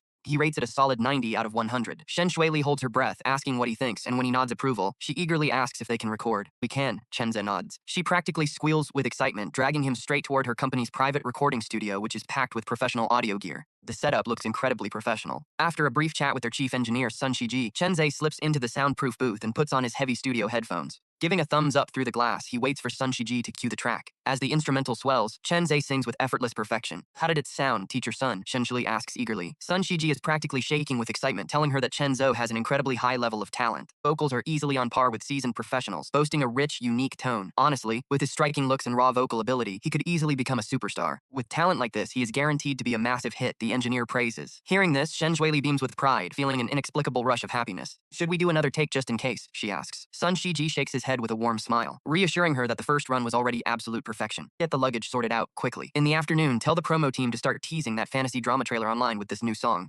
Understood. Chat. Shenza steps out of the recording booth. How did it go? He asks with a curious look. Shen Zhueli giggles and replies, it was great, absolutely perfect. Guess I really am a genius. Way more than amazing, she says. Come on, dinner is on me. Plus, I will help you get some payback. Chen Zi blinks. Wait, what do you mean by that? Shen Shueli smirks, explaining that his cheap younger brother Lin Nan invited her to dinner. She wanted to say no, but remembering how he bullied Chen Zhe made her want payback. So, you plan to flirt with me right in front of him? Chen Zhe asks. Exactly, she replies. During their blind date yesterday, the guy kept giving her these pretty filthy looks, so he definitely wants her. If we get close right under his nose, it will drive him absolutely insane. Chen Zhe laughs. Great idea. Maybe we should throw in a passionate kiss to make him cry. Honestly, Chen Zhe does not feel any real thrill from a cheap prank like this. To him, true satisfaction means crushing the Lin family until they go bankrupt. He wants them homeless, completely ruined. But since Shen Shueli wants to play this little game to back him up, he is not about to say no. After all, who would turn down the chance to flirt with a stunning woman? Shen Shueli rolls her eyes with a smile, saying he sure has a wild imagination. Why not just sleep together in front of him, she teases. I do not mind, Chen Zhe grins, but I worry you might get too shy. Oh, shut up, she laughs. They leave the building and head toward the restaurant. Hey, you rascal, she asks with a smile. Do you want to become a celebrity?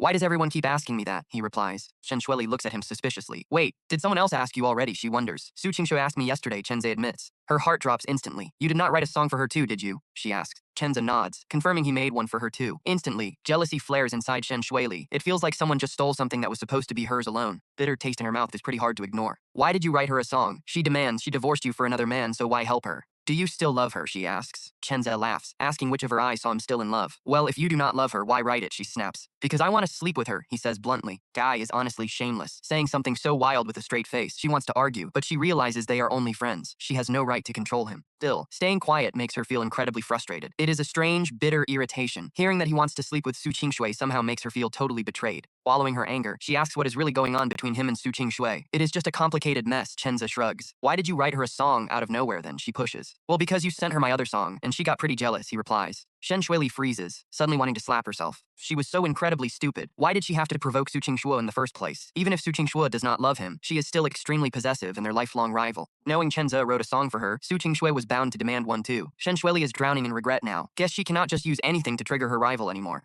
Otherwise, the joke is on her. You rascal, you are not allowed to be nice to her ever again. Understand, she demands. Why is that, he asks. Because it makes me mad, and if I am mad, I will never let you sleep with me. Chen Zhe chuckled. Look, Shen Shueli, you just hired me to play a part. Who I sleep with is my business. Or did you get too deep into the act and actually fall for me, he teases. Shen Shueli bursts out laughing like it is the funniest joke in the world. Oh, please, you are hilarious. Do you honestly think I would fall for a divorced guy? She scoffs. I just hired you, so if you are not loyal to your boss, of course I will get annoyed. Chen Zhe pats his chest dramatically. Whew, you scared me. I really thought you were falling for me. This just makes Shen Shueli even more irritated. What is his problem anyway? I mean, look at her. Gorgeous, killer body, rich family. Shouldn't he be praying for a chance with her instead of acting relieved? Then, a thought hits. Shui make some kind of promise to this rascal? Is that why he is pushing her away? Could her rival be trying to flirt with Chen Ze just to get under her skin? That thought sends a wave of panic straight through her. No way she can let her rival win this. She decides to throw him a little bone. Hey, after dinner, why don't we go to the hot springs? She offers with a smile. Sounds perfect, Chen Ze grins. Soon they arrive at the restaurant, the same place as yesterday. Chen Ze realizes he is practically cursed here. 3 days in this new world and 3 days at the exact same spot. Are there seriously no other places to eat in this entire city? He asked with a sigh. What, tired of it already? She laughs. Yes, 3 days in a row is too much. Even the best food gets boring. So what do you want? She asks. Hot pot, he says. Fine, we will get hot pot tonight after the hot springs. You are pretty much an angel, Chen Ze laughs. See, there is a reason I want you. You are shameless, she giggles. You just want me because of my face and body. Caught me red-handed, he chuckles, making her burst out laughing. Before long, they reach the door of the private dining room. Shui pushes the door open, with Chen Ze right behind her. Inside the massive room, a single guy is waiting, dressed in the most ridiculously flashy designer clothes imaginable. Basically, a walking billboard for luxury brands. Seeing him, Chen Ze rolls his eyes. It is none other than his annoying, cheap younger brother, Lin Nan. Lin Nan practically drools the second Shui walks in. She is just too gorgeous, her body too perfect, instantly making his dirty mind run completely wild.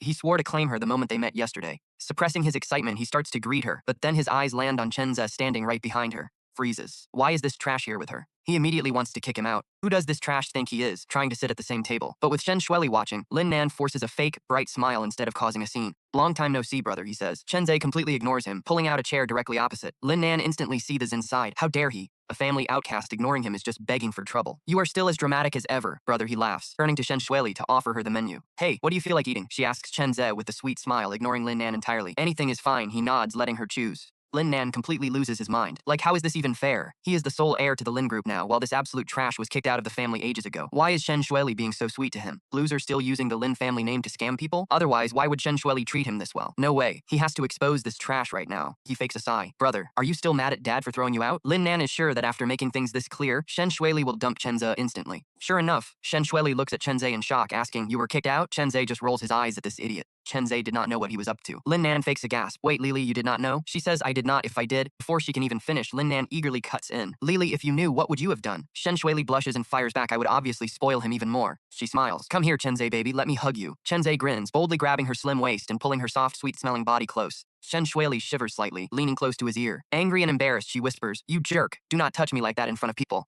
Man, Lin Nan is absolutely furious. He thought Shui was just being scammed by Chen Ze, but even after learning the truth, she is treating this loser even better. She actually let him hold her. Seeing Chen Ze wrap his arms around her gorgeous hot body completely shatters Lin Nan's sanity. He is ready to explode. Why does this absolute garbage get to hold her? His fists clench so hard they shake, but Chen Ze just acts like he is not even there. They hold each other in the most intimate way possible. It is only when her hand pinches his waist for the 9th time that Chen Ze finally, reluctantly, lets her go. Shui glares at Chen Ze in embarrassment. This shameless guy actually touched her right in front of Lin Nan. Chen Ze just chuckles. Hey Lin Nan, why the long face? Did you just swallow a fly? Lin Nan clenches his fists even tighter, desperately wanting to punch Chen Ze right in the mouth, smash that smug face, and make sure he never flirts with Shui again. But Lin Nan does not dare to move, too afraid of setting off Shui. Seeing how close they are, if he makes her angry, the Lin family will pay a massive price. They would be completely crushed. Lin Nan forces a fake smile. Brother, you must be joking. But his grinding teeth give him away. Chen smirks. What, you mad? No way, Lin Nan stammers. I know you and Lily are just friends, a hug is nothing. Chen Ze turns to Shui with a grin. So what do we do? He asks her. My little brother thinks we are just friends. Should we go public? Boom. That hits Lin Nan like a freight train. What does that mean? Are they actually dating? No way. That is completely impossible. This guy is just an exiled loser. There is no way a goddess like Shui would ever choose him. Must be a cheap trick to mess with him. Lin Nan sneers. Brother, stop joking. There is no way Lily would ever fall for someone like you. Lin Nan looks at him with pure contempt. But the very next second, Shui leans in and plants a soft kiss right on Chen Ze's cheek. Her face instantly flushes deep red. It is her first time kissing a guy, and even though it is just on the cheek, her heart is hammering against her ribs. She only did it because Lin Nan's smug face annoyed her. Even Chen Ze is shocked, thinking she is overacting. Meanwhile, Lin Nan completely snaps.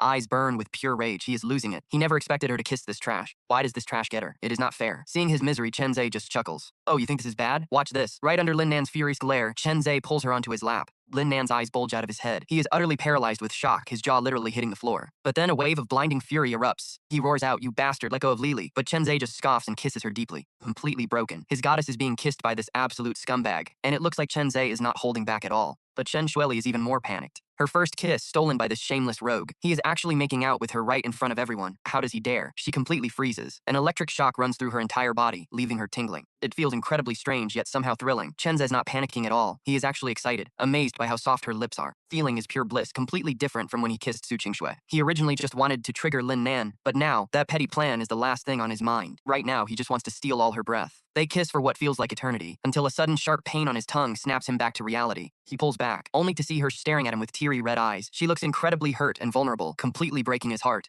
Heart sinks. Shoot, he went too far. Before he can apologize, she abruptly stands up and says, I am going to the restroom. The moment she leaves, Lin Nan drops the act entirely. He roars, damn it, Chenze, you are just an exiled loser. How dare you hold Shenxueli? I am giving you one final chance to walk away from her right now, or I swear I will end you. Chenze just sneers, lighting up a cigarette. Blowing out a cloud of smoke, he pulls out his phone to send Shenxueli an apology text. Text reads, sorry, I could not help it. Kiss me back later and we are even. Shenxueli sees this and loses her mind, almost smashes her phone in rage. This jerk stole her first kiss and now he is acting completely innocent. What makes it worse is his ridiculous offer to call it even. To call it even. She always knew Chenze was a shameless beast, but she never expected him to be this incredibly bold and completely out of control. No way she lets this slide. She has to teach this jerk a lesson. With that decided, she starts planning her revenge. Back in the room, Lin Nan is totally ignored. Chenze acts like he did not hear a single word, making Lin Nan explode yet again. How did this loser become so fearless? He used to beg for forgiveness when insulted, but now he just ignores him entirely. Is Shenxueli really giving him this much confidence? No way. Lin Nan needs this trash away from Shenxueli before he ruins everything. That would be a complete disaster. Why does a loser like him deserve someone like her? He snaps.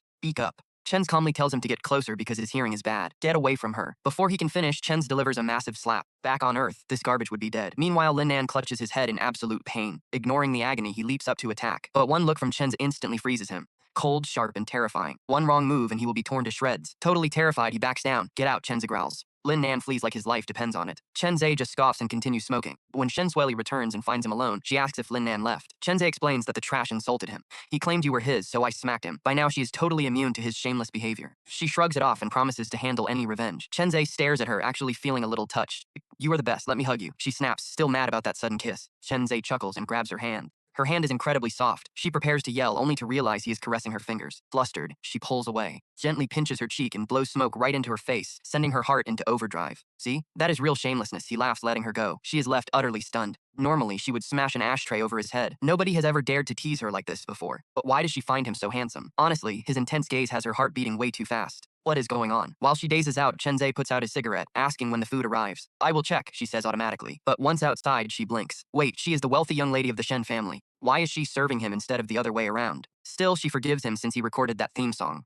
After sending a waiter to rush the kitchen, they finish their meal, and she drives him straight to her company. They wanted to hit the hot springs, but Jiang Qingyu's contract is ready, and she has already approved the terms. She is waiting at the office right now. On the way, Chenze asks her to play some of Jiang Qingyu's songs. Annoyed, she demands to know why he cares about her music. Chenze reminds her he promised to write her a song. He needs to know her style. He teasingly asks if she is jealous, earning him a massive eye roll. Plays the tracks. Jiang Qingyu has a cool, elegant voice that perfectly fits her vibe, giving Chenze immediate inspiration. Back at the office, Jiang Qingyu is waiting in a stunning white dress, looking like an ethereal fairy from a painting. She seems completely out of this world. But the moment Chenze walks in, her cool demeanor melts away. She gives him a shy, sweet smile. Shenxueli catches this instantly, and a sudden wave of jealousy hits her. She is starting to regret signing her. The profit is great, but peace of mind is way more valuable than money. Happiness comes first. But since they are already here, she forces a warm smile and greets Jiang Qingyu politely. She nods back. But as Shenxueli goes to speak, she notices Jiang Qingyu staring deeply. Her heart sinks. They say girls fall for their saviors. Could she be in love over $50,000? Annoyed, she flashes him a sweet smile. Honey, do you want to review her contract first? Talk about a major power move. She is letting her rival know he is off limits.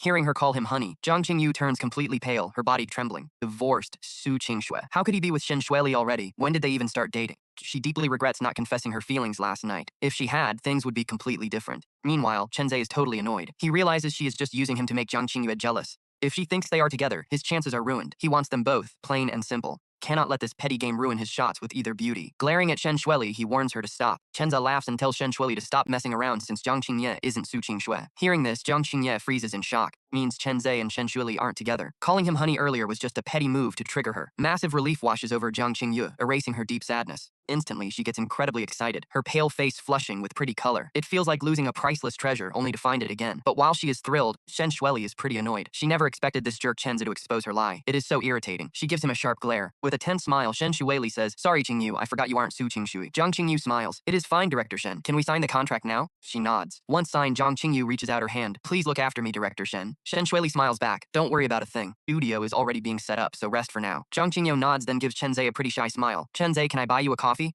Chen Zhe asks what is up, and Jiang Qingyu says she wants to discuss her album. Shen Shuili gets pretty annoyed, sensing she is just trying to get close to him. Discussing the album? Shen Shuili knows it is just a cheap excuse. Honestly, she is totally right. This is definitely Jiang Qingyu's little tactic to get close to him. And get this, here is where things get really spicy. Jiang Qingyu finally wakes up, realizing she can't afford to take her time with Chen Zhe anymore. She can't hesitate. If she doesn't make a move, Chen Zhe might actually get stolen by Shen Shuili. After all, Shen Shuili is incredibly beautiful, and her body is insanely hot. Even another woman would fall for her. Chen Zhe is about to agree with a big smile, because who could say no to hanging out with such a pretty girl? Just looking at her is a treat. But before he can even get a word out, Shen Shuili suddenly cuts in. Sorry, Qingyu. Chen Zhe and I have plans this afternoon. Discuss it with him tomorrow. Jiang Qingyu stays silent, keeping her eyes on Chen Zhe, waiting for his response. He looks at Shen Shuili only to find her glaring with an unspoken threat. He agrees she will cut ties. Chen Zhe definitely doesn't want that since he hasn't slept with her yet. So he chuckles. We actually do have plans, and they were scheduled long ago. But Qingyu, if you want, I can visit your place tonight. He is not missing this chance to get close, especially since her place is way more convenient. Jiang Qingyu's annoyance melts away instantly, and she beams. Then I will wait for you tonight. Chen Zhe nods with a grin. Shen Shuili is pretty annoyed but keeps quiet. She has already decided to cling to him tonight so he can't go anywhere. Not even a single step. Walking Jiang Qingyu downstairs, Shen Shuili tells her, we will announce your signing on social media soon. Please share it too. Jiang Qingyu replies, no problem, Director Shen. Just tag me when it goes live and I will repost it right away. Director smiles. Great, looking forward to working together. Jiang Qingyu nods, and after watching her drive off, Shen Shuili drives Chen Zhe toward the hot spring resort, asking, you jerk, do you want to sleep with her? Smoking a cigarette, Chen Zhe smiles. Yes. Beast, sleep with me instead. Chen Zhe laughs. Damn it, as if you would. I know your rating system is just to keep me hooked. Her plan was to make him a loyal dog. But now, Shen Shuili freezes, shocked at how smart Chen Zhe actually is. That was exactly her plan. She wanted to string him along, turn him into a loyal puppy, and make Su Qingshui jealous. She thought this trick would work, especially since she is so gorgeous and sexy. She expected him to be totally obsessed and completely obedient, but she never expected to see right through her. Of course, she can't admit that. If she does, Chen Zhe might give up and turn to Jiang Qingyu. She would lose him completely. Shen Shuili smiles seductively. What nonsense. I literally want to sleep with you. The rating is just so we can get to know each other better. When the time is right, I will. Chen Zhe smirked. Do you think I believe that? She insists. Really, I swear it is true. Chen Zhe smirks. Fine, kiss me once, and I will believe you aren't just playing hard to get. Shen Shuili is completely speechless. She wanted to stop this jerk from chasing Jiang Qingyu, but somehow she ended up having to prove she genuinely wants to sleep with him herself. I love this part. Talk about played. Now she has to decide, is she actually going to kiss this jerk? Refusing might make him angry, but agreeing feels like a loss. Chen Zhe sighs. Look at you. I was just testing you, and you already failed. Pull over then. I am going to find Jiang Qingyu instead. Chen Zhe knows exactly how to push her buttons. Totally provoked, Shen Shuili decides to just do it. He already stole her first kiss, so another one won't hurt. Pulls over and looks at Chen Zhe with a pretty seductive gaze. You bastard. No tongue allowed. Chen Zhe laughs inside. It is pretty easy to trick a girl into a kiss. No tongue? They start. He won't even need to ask. Chen Zhe smiles. Close your eyes. She snaps. No way. Who knows what you will do? I am watching. Jerk, I am too shy if you stare. Her beautiful face flushes with a pretty pink. He suggests, fine, I will kiss you instead. Close your eyes. Dream on. She smirked. She knows if she lets this jerk take the lead, there is no telling what he will do. Can't give him that chance. Are you going to kiss me or what? Chen Zhe's impatient. Taking a breath, she leans her sexy body in, and Chen Zhe leans in too. Soon they are just inches apart, so close they can feel each other's warm breath hitting their skin. The atmosphere immediately turns incredibly heavy with romance, and Shen Shuili's heart starts racing like wild, just as her plump, soft lips are about to touch his. Just as her lips are about to touch Chen Zhe's, he suddenly grabs the back of her head and pulls her in for a fierce kiss. Caught completely off guard, she lets out a soft, helpless gasp right into his mouth. It is a bone-melting sound, so seductive it makes his entire body go weak. His heart melts too, and he cannot help but slide his tongue past her lips. He tries to push inside, but Shen Shuili keeps her teeth clenched tight. After a few failed attempts, impatience flares up and he decides to take charge. Gripping her slender waist, he lifts her straight out of the driver's seat and pulls her onto his lap. Their bodies press tightly together, leaving absolutely no space between them. Held tightly against his chest, Shen Shuili finally snaps back. She tries to struggle, but he only kisses her with even more wild passion. A sudden jolt of electricity shoots straight through her, leaving her weak and breathless. Her lips part just a fraction, and he instantly slides inside, taking full advantage of the opening. He tangles his tongue with hers, making her head spin. She knows her sanity is slipping away, replaced by pure, undeniable desire, but she absolutely loves how helpless she feels right now. She craves his dominant touch, and honestly, can we blame her? Time completely vanishes. Shen Shuili is flushed and breathless, resting weakly against his chest. His voice goes deep as he asks if she wants to sleep with him now. He whispers with a raspy tone. She pouts, softly murmuring that she won't. Her sweet teasing tone makes his heart skip a beat. Our male lead instantly wants to kiss her again. Seriously, she is just too good at this, and her lips are incredibly soft. Kissing her feels completely different than kissing Su Qingshui. It is highly addictive, and he quickly presses his lips against her soft skin once more. But she suddenly finds the strength to push him away, gasping out that the little rogue needs to stop. He pants, asking her why. She admits that if they keep going, she might actually give in. He smiles, but she insists he must score 100 points first. Totally speechless. How is she still holding back? Guess he needs to try harder, so he leans in to kiss her again. But she suddenly opens the passenger door and slips away. He sighs, letting her go, since forcing things really is not his style anyway.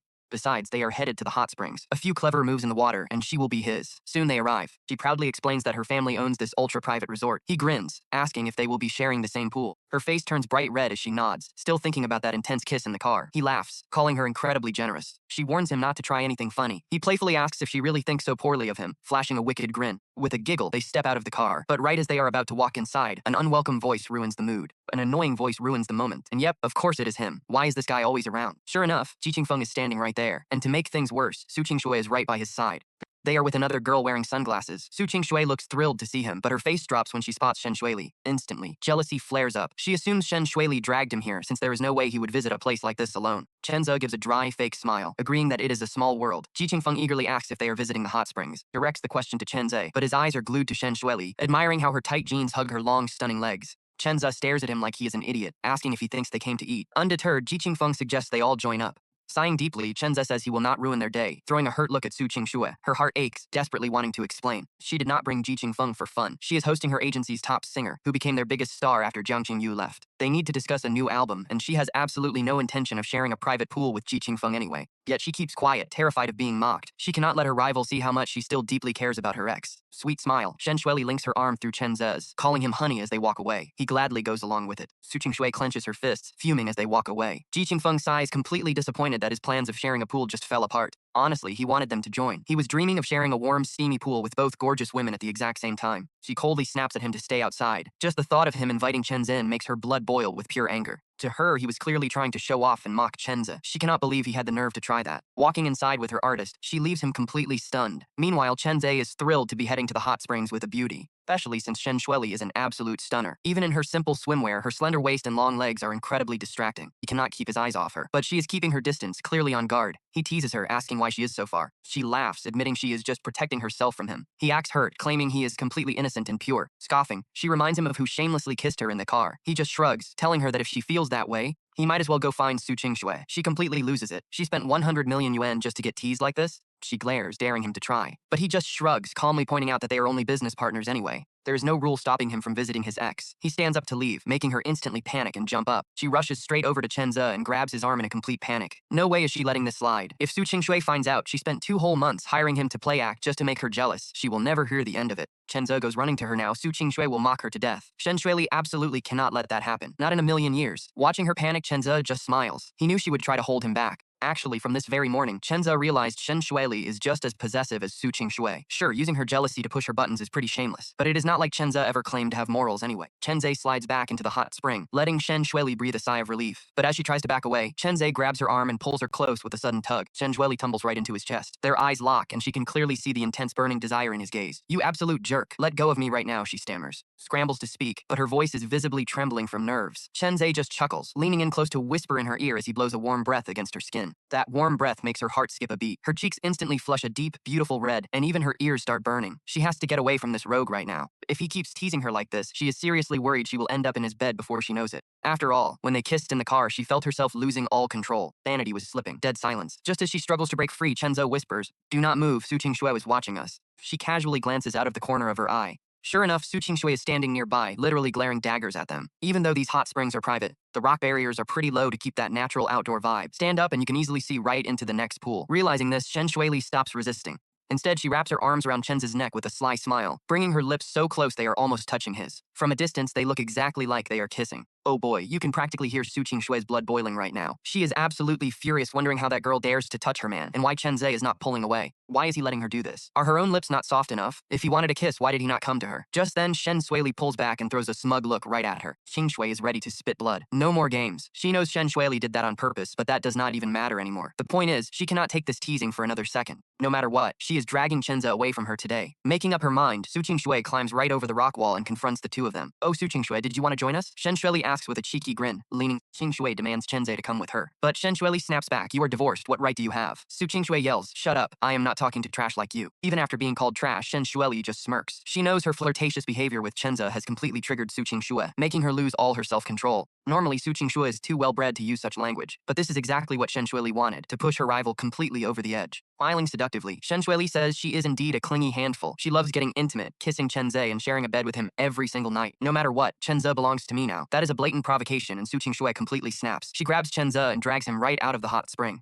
Naturally, Chenza secretly plays along. Otherwise, 10 versions of Su Qingxue couldn't even budge him. He only cooperates because he wants to find out what she actually wants to say. Seeing Chenza being pulled away, Shen Shuili panics instantly. She scrambles to get out of the water, but Su Qingxue has already dragged him off. By the time she chases them, Shenzhe is already inside the lounge next door with Su Qingxue. Shen Shuili rushes after them, but the door is already locked from the inside. Shen Shuili is so furious she wants to kick the door down. Pure rage. Just imagining Chenza alone in a room with Su Qingxue makes her blood boil. Watching Su Qingxue lock the door, Chenza calmly asks why she is doing that. Su Qingxue just snorts coldly and suddenly reaches out with her slender finger, rubbing Chenza's lips with brute force. She rubs so hard it actually hurts a bit. Pushing Su Qingxue away, Chenza demands to know what her problem is, asking if she is crazy.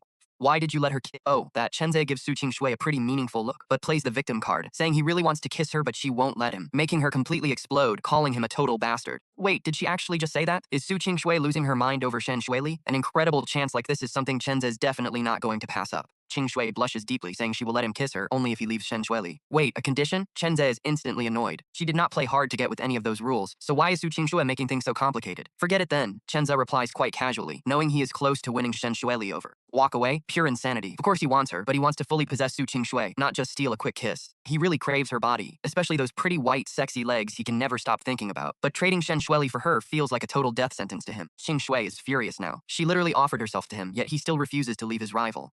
Are Shen Shuili's lips somehow sweeter, or is he falling for her? That dark thought suddenly flashes through her mind. Qingxue is suddenly hit with a massive wave of panic, her heart literally aching. You bastard, she asks with a shaking voice. Are you actually in love with her? Not yet, Chenze replies quite honestly. She instantly feels a wave of relief, knowing this jerk could never forget his 7 long years of deep feelings for her that easily. Nobody drops 7 years of devotion overnight. But just as she is about to speak, Chenze adds that if this keeps up, he really cannot guarantee anything. Any trace of joy instantly drains from Su Qingxue, replaced by a cold wave of panic. Deep down, she knows that if Chenze and Shen Shuili keep hanging out together, bound to happen. After all, Shen Shuili is just so gorgeous, with a body so insanely hot that even Su Qingxue finds her totally captivating, let alone a bastard like Chenze. She asks frantically, you bastard, what will it take for you to leave Shen Shuili? Just the thought of Chenze falling for her rival makes Su Qingxue feel like a knife is twisting in her chest. That actually happens. She has no idea how she will survive the breakdown. She simply cannot let it happen. Meanwhile, Chenze calmly lights up a cigarette. Blowing out a cloud of smoke, he says, sorry, but I have no plans to leave her. Su Qingxue's eyes immediately well up. It feels so unfair when she is clearly the one this jerk actually loves. Now you reject me for another woman. You jerk, you know you actually like me. You know she is only using you to irritate me, yet you still refuse to leave her? Qingxue chokes on her words, tears spilling from her watery eyes. She looks incredibly fragile, completely pitiful.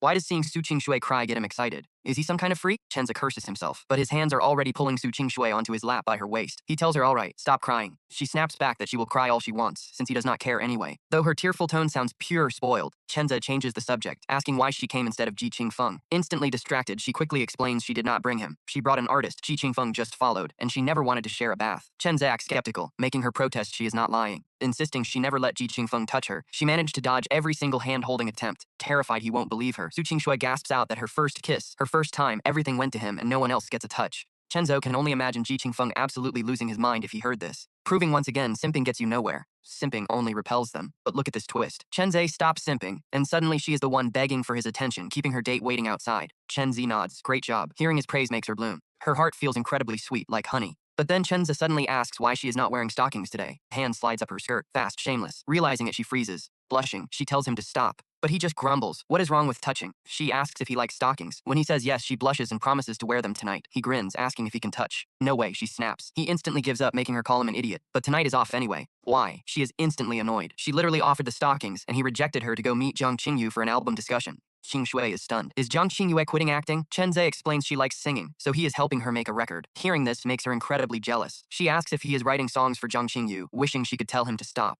Hates him writing for anyone else, but has no right to speak up. Wait, her whole plan was to make him leave Shen Shuili. How did she end up getting cuddled and touched by him instead? Once again, her plans fail. She gets totally wrapped around his finger. She demands to know if he is leaving Shen Shuili. He insists he is not, but swears he is not doing it to hurt her. But seeing her kiss you drives me crazy, she snaps. He smiles, offering a solution. How seduce me, make her a cuckold. She is stunned, so he explains. Sleeping with him cheats on her. She will cough up blood from pure rage. Snorts, calling him out for just wanting to sleep with her. Chenze is shocked. Since when did she get so smart? He claims he is only helping, but she counters he should just stay away. But then all her suffering would be for nothing. Su Qingxue goes quiet. She is Shen Shuili's rival, and backing down is not an option. Yet here she is, completely broken by her rival multiple times. She wants nothing more than to see Shenjulie absolutely defeated, spitting blood from pure rage. But wait, using her ex-husband as a tool for revenge? Now that makes her hesitate a little. Chen Zi begs her not to hesitate or her rival keeps winning. Suggests some heavy flirting should do the trick without going all the way. Chen Zhe cries inside. Seriously, who taught her to think? He claims flirting won't cut it. She stares, asking if he just wants her in bed. Chen Zhe says it without hesitation. Why lie? His skin is thick enough. She gives him a look. He just pinches her cheek, calling her too beautiful to ignore.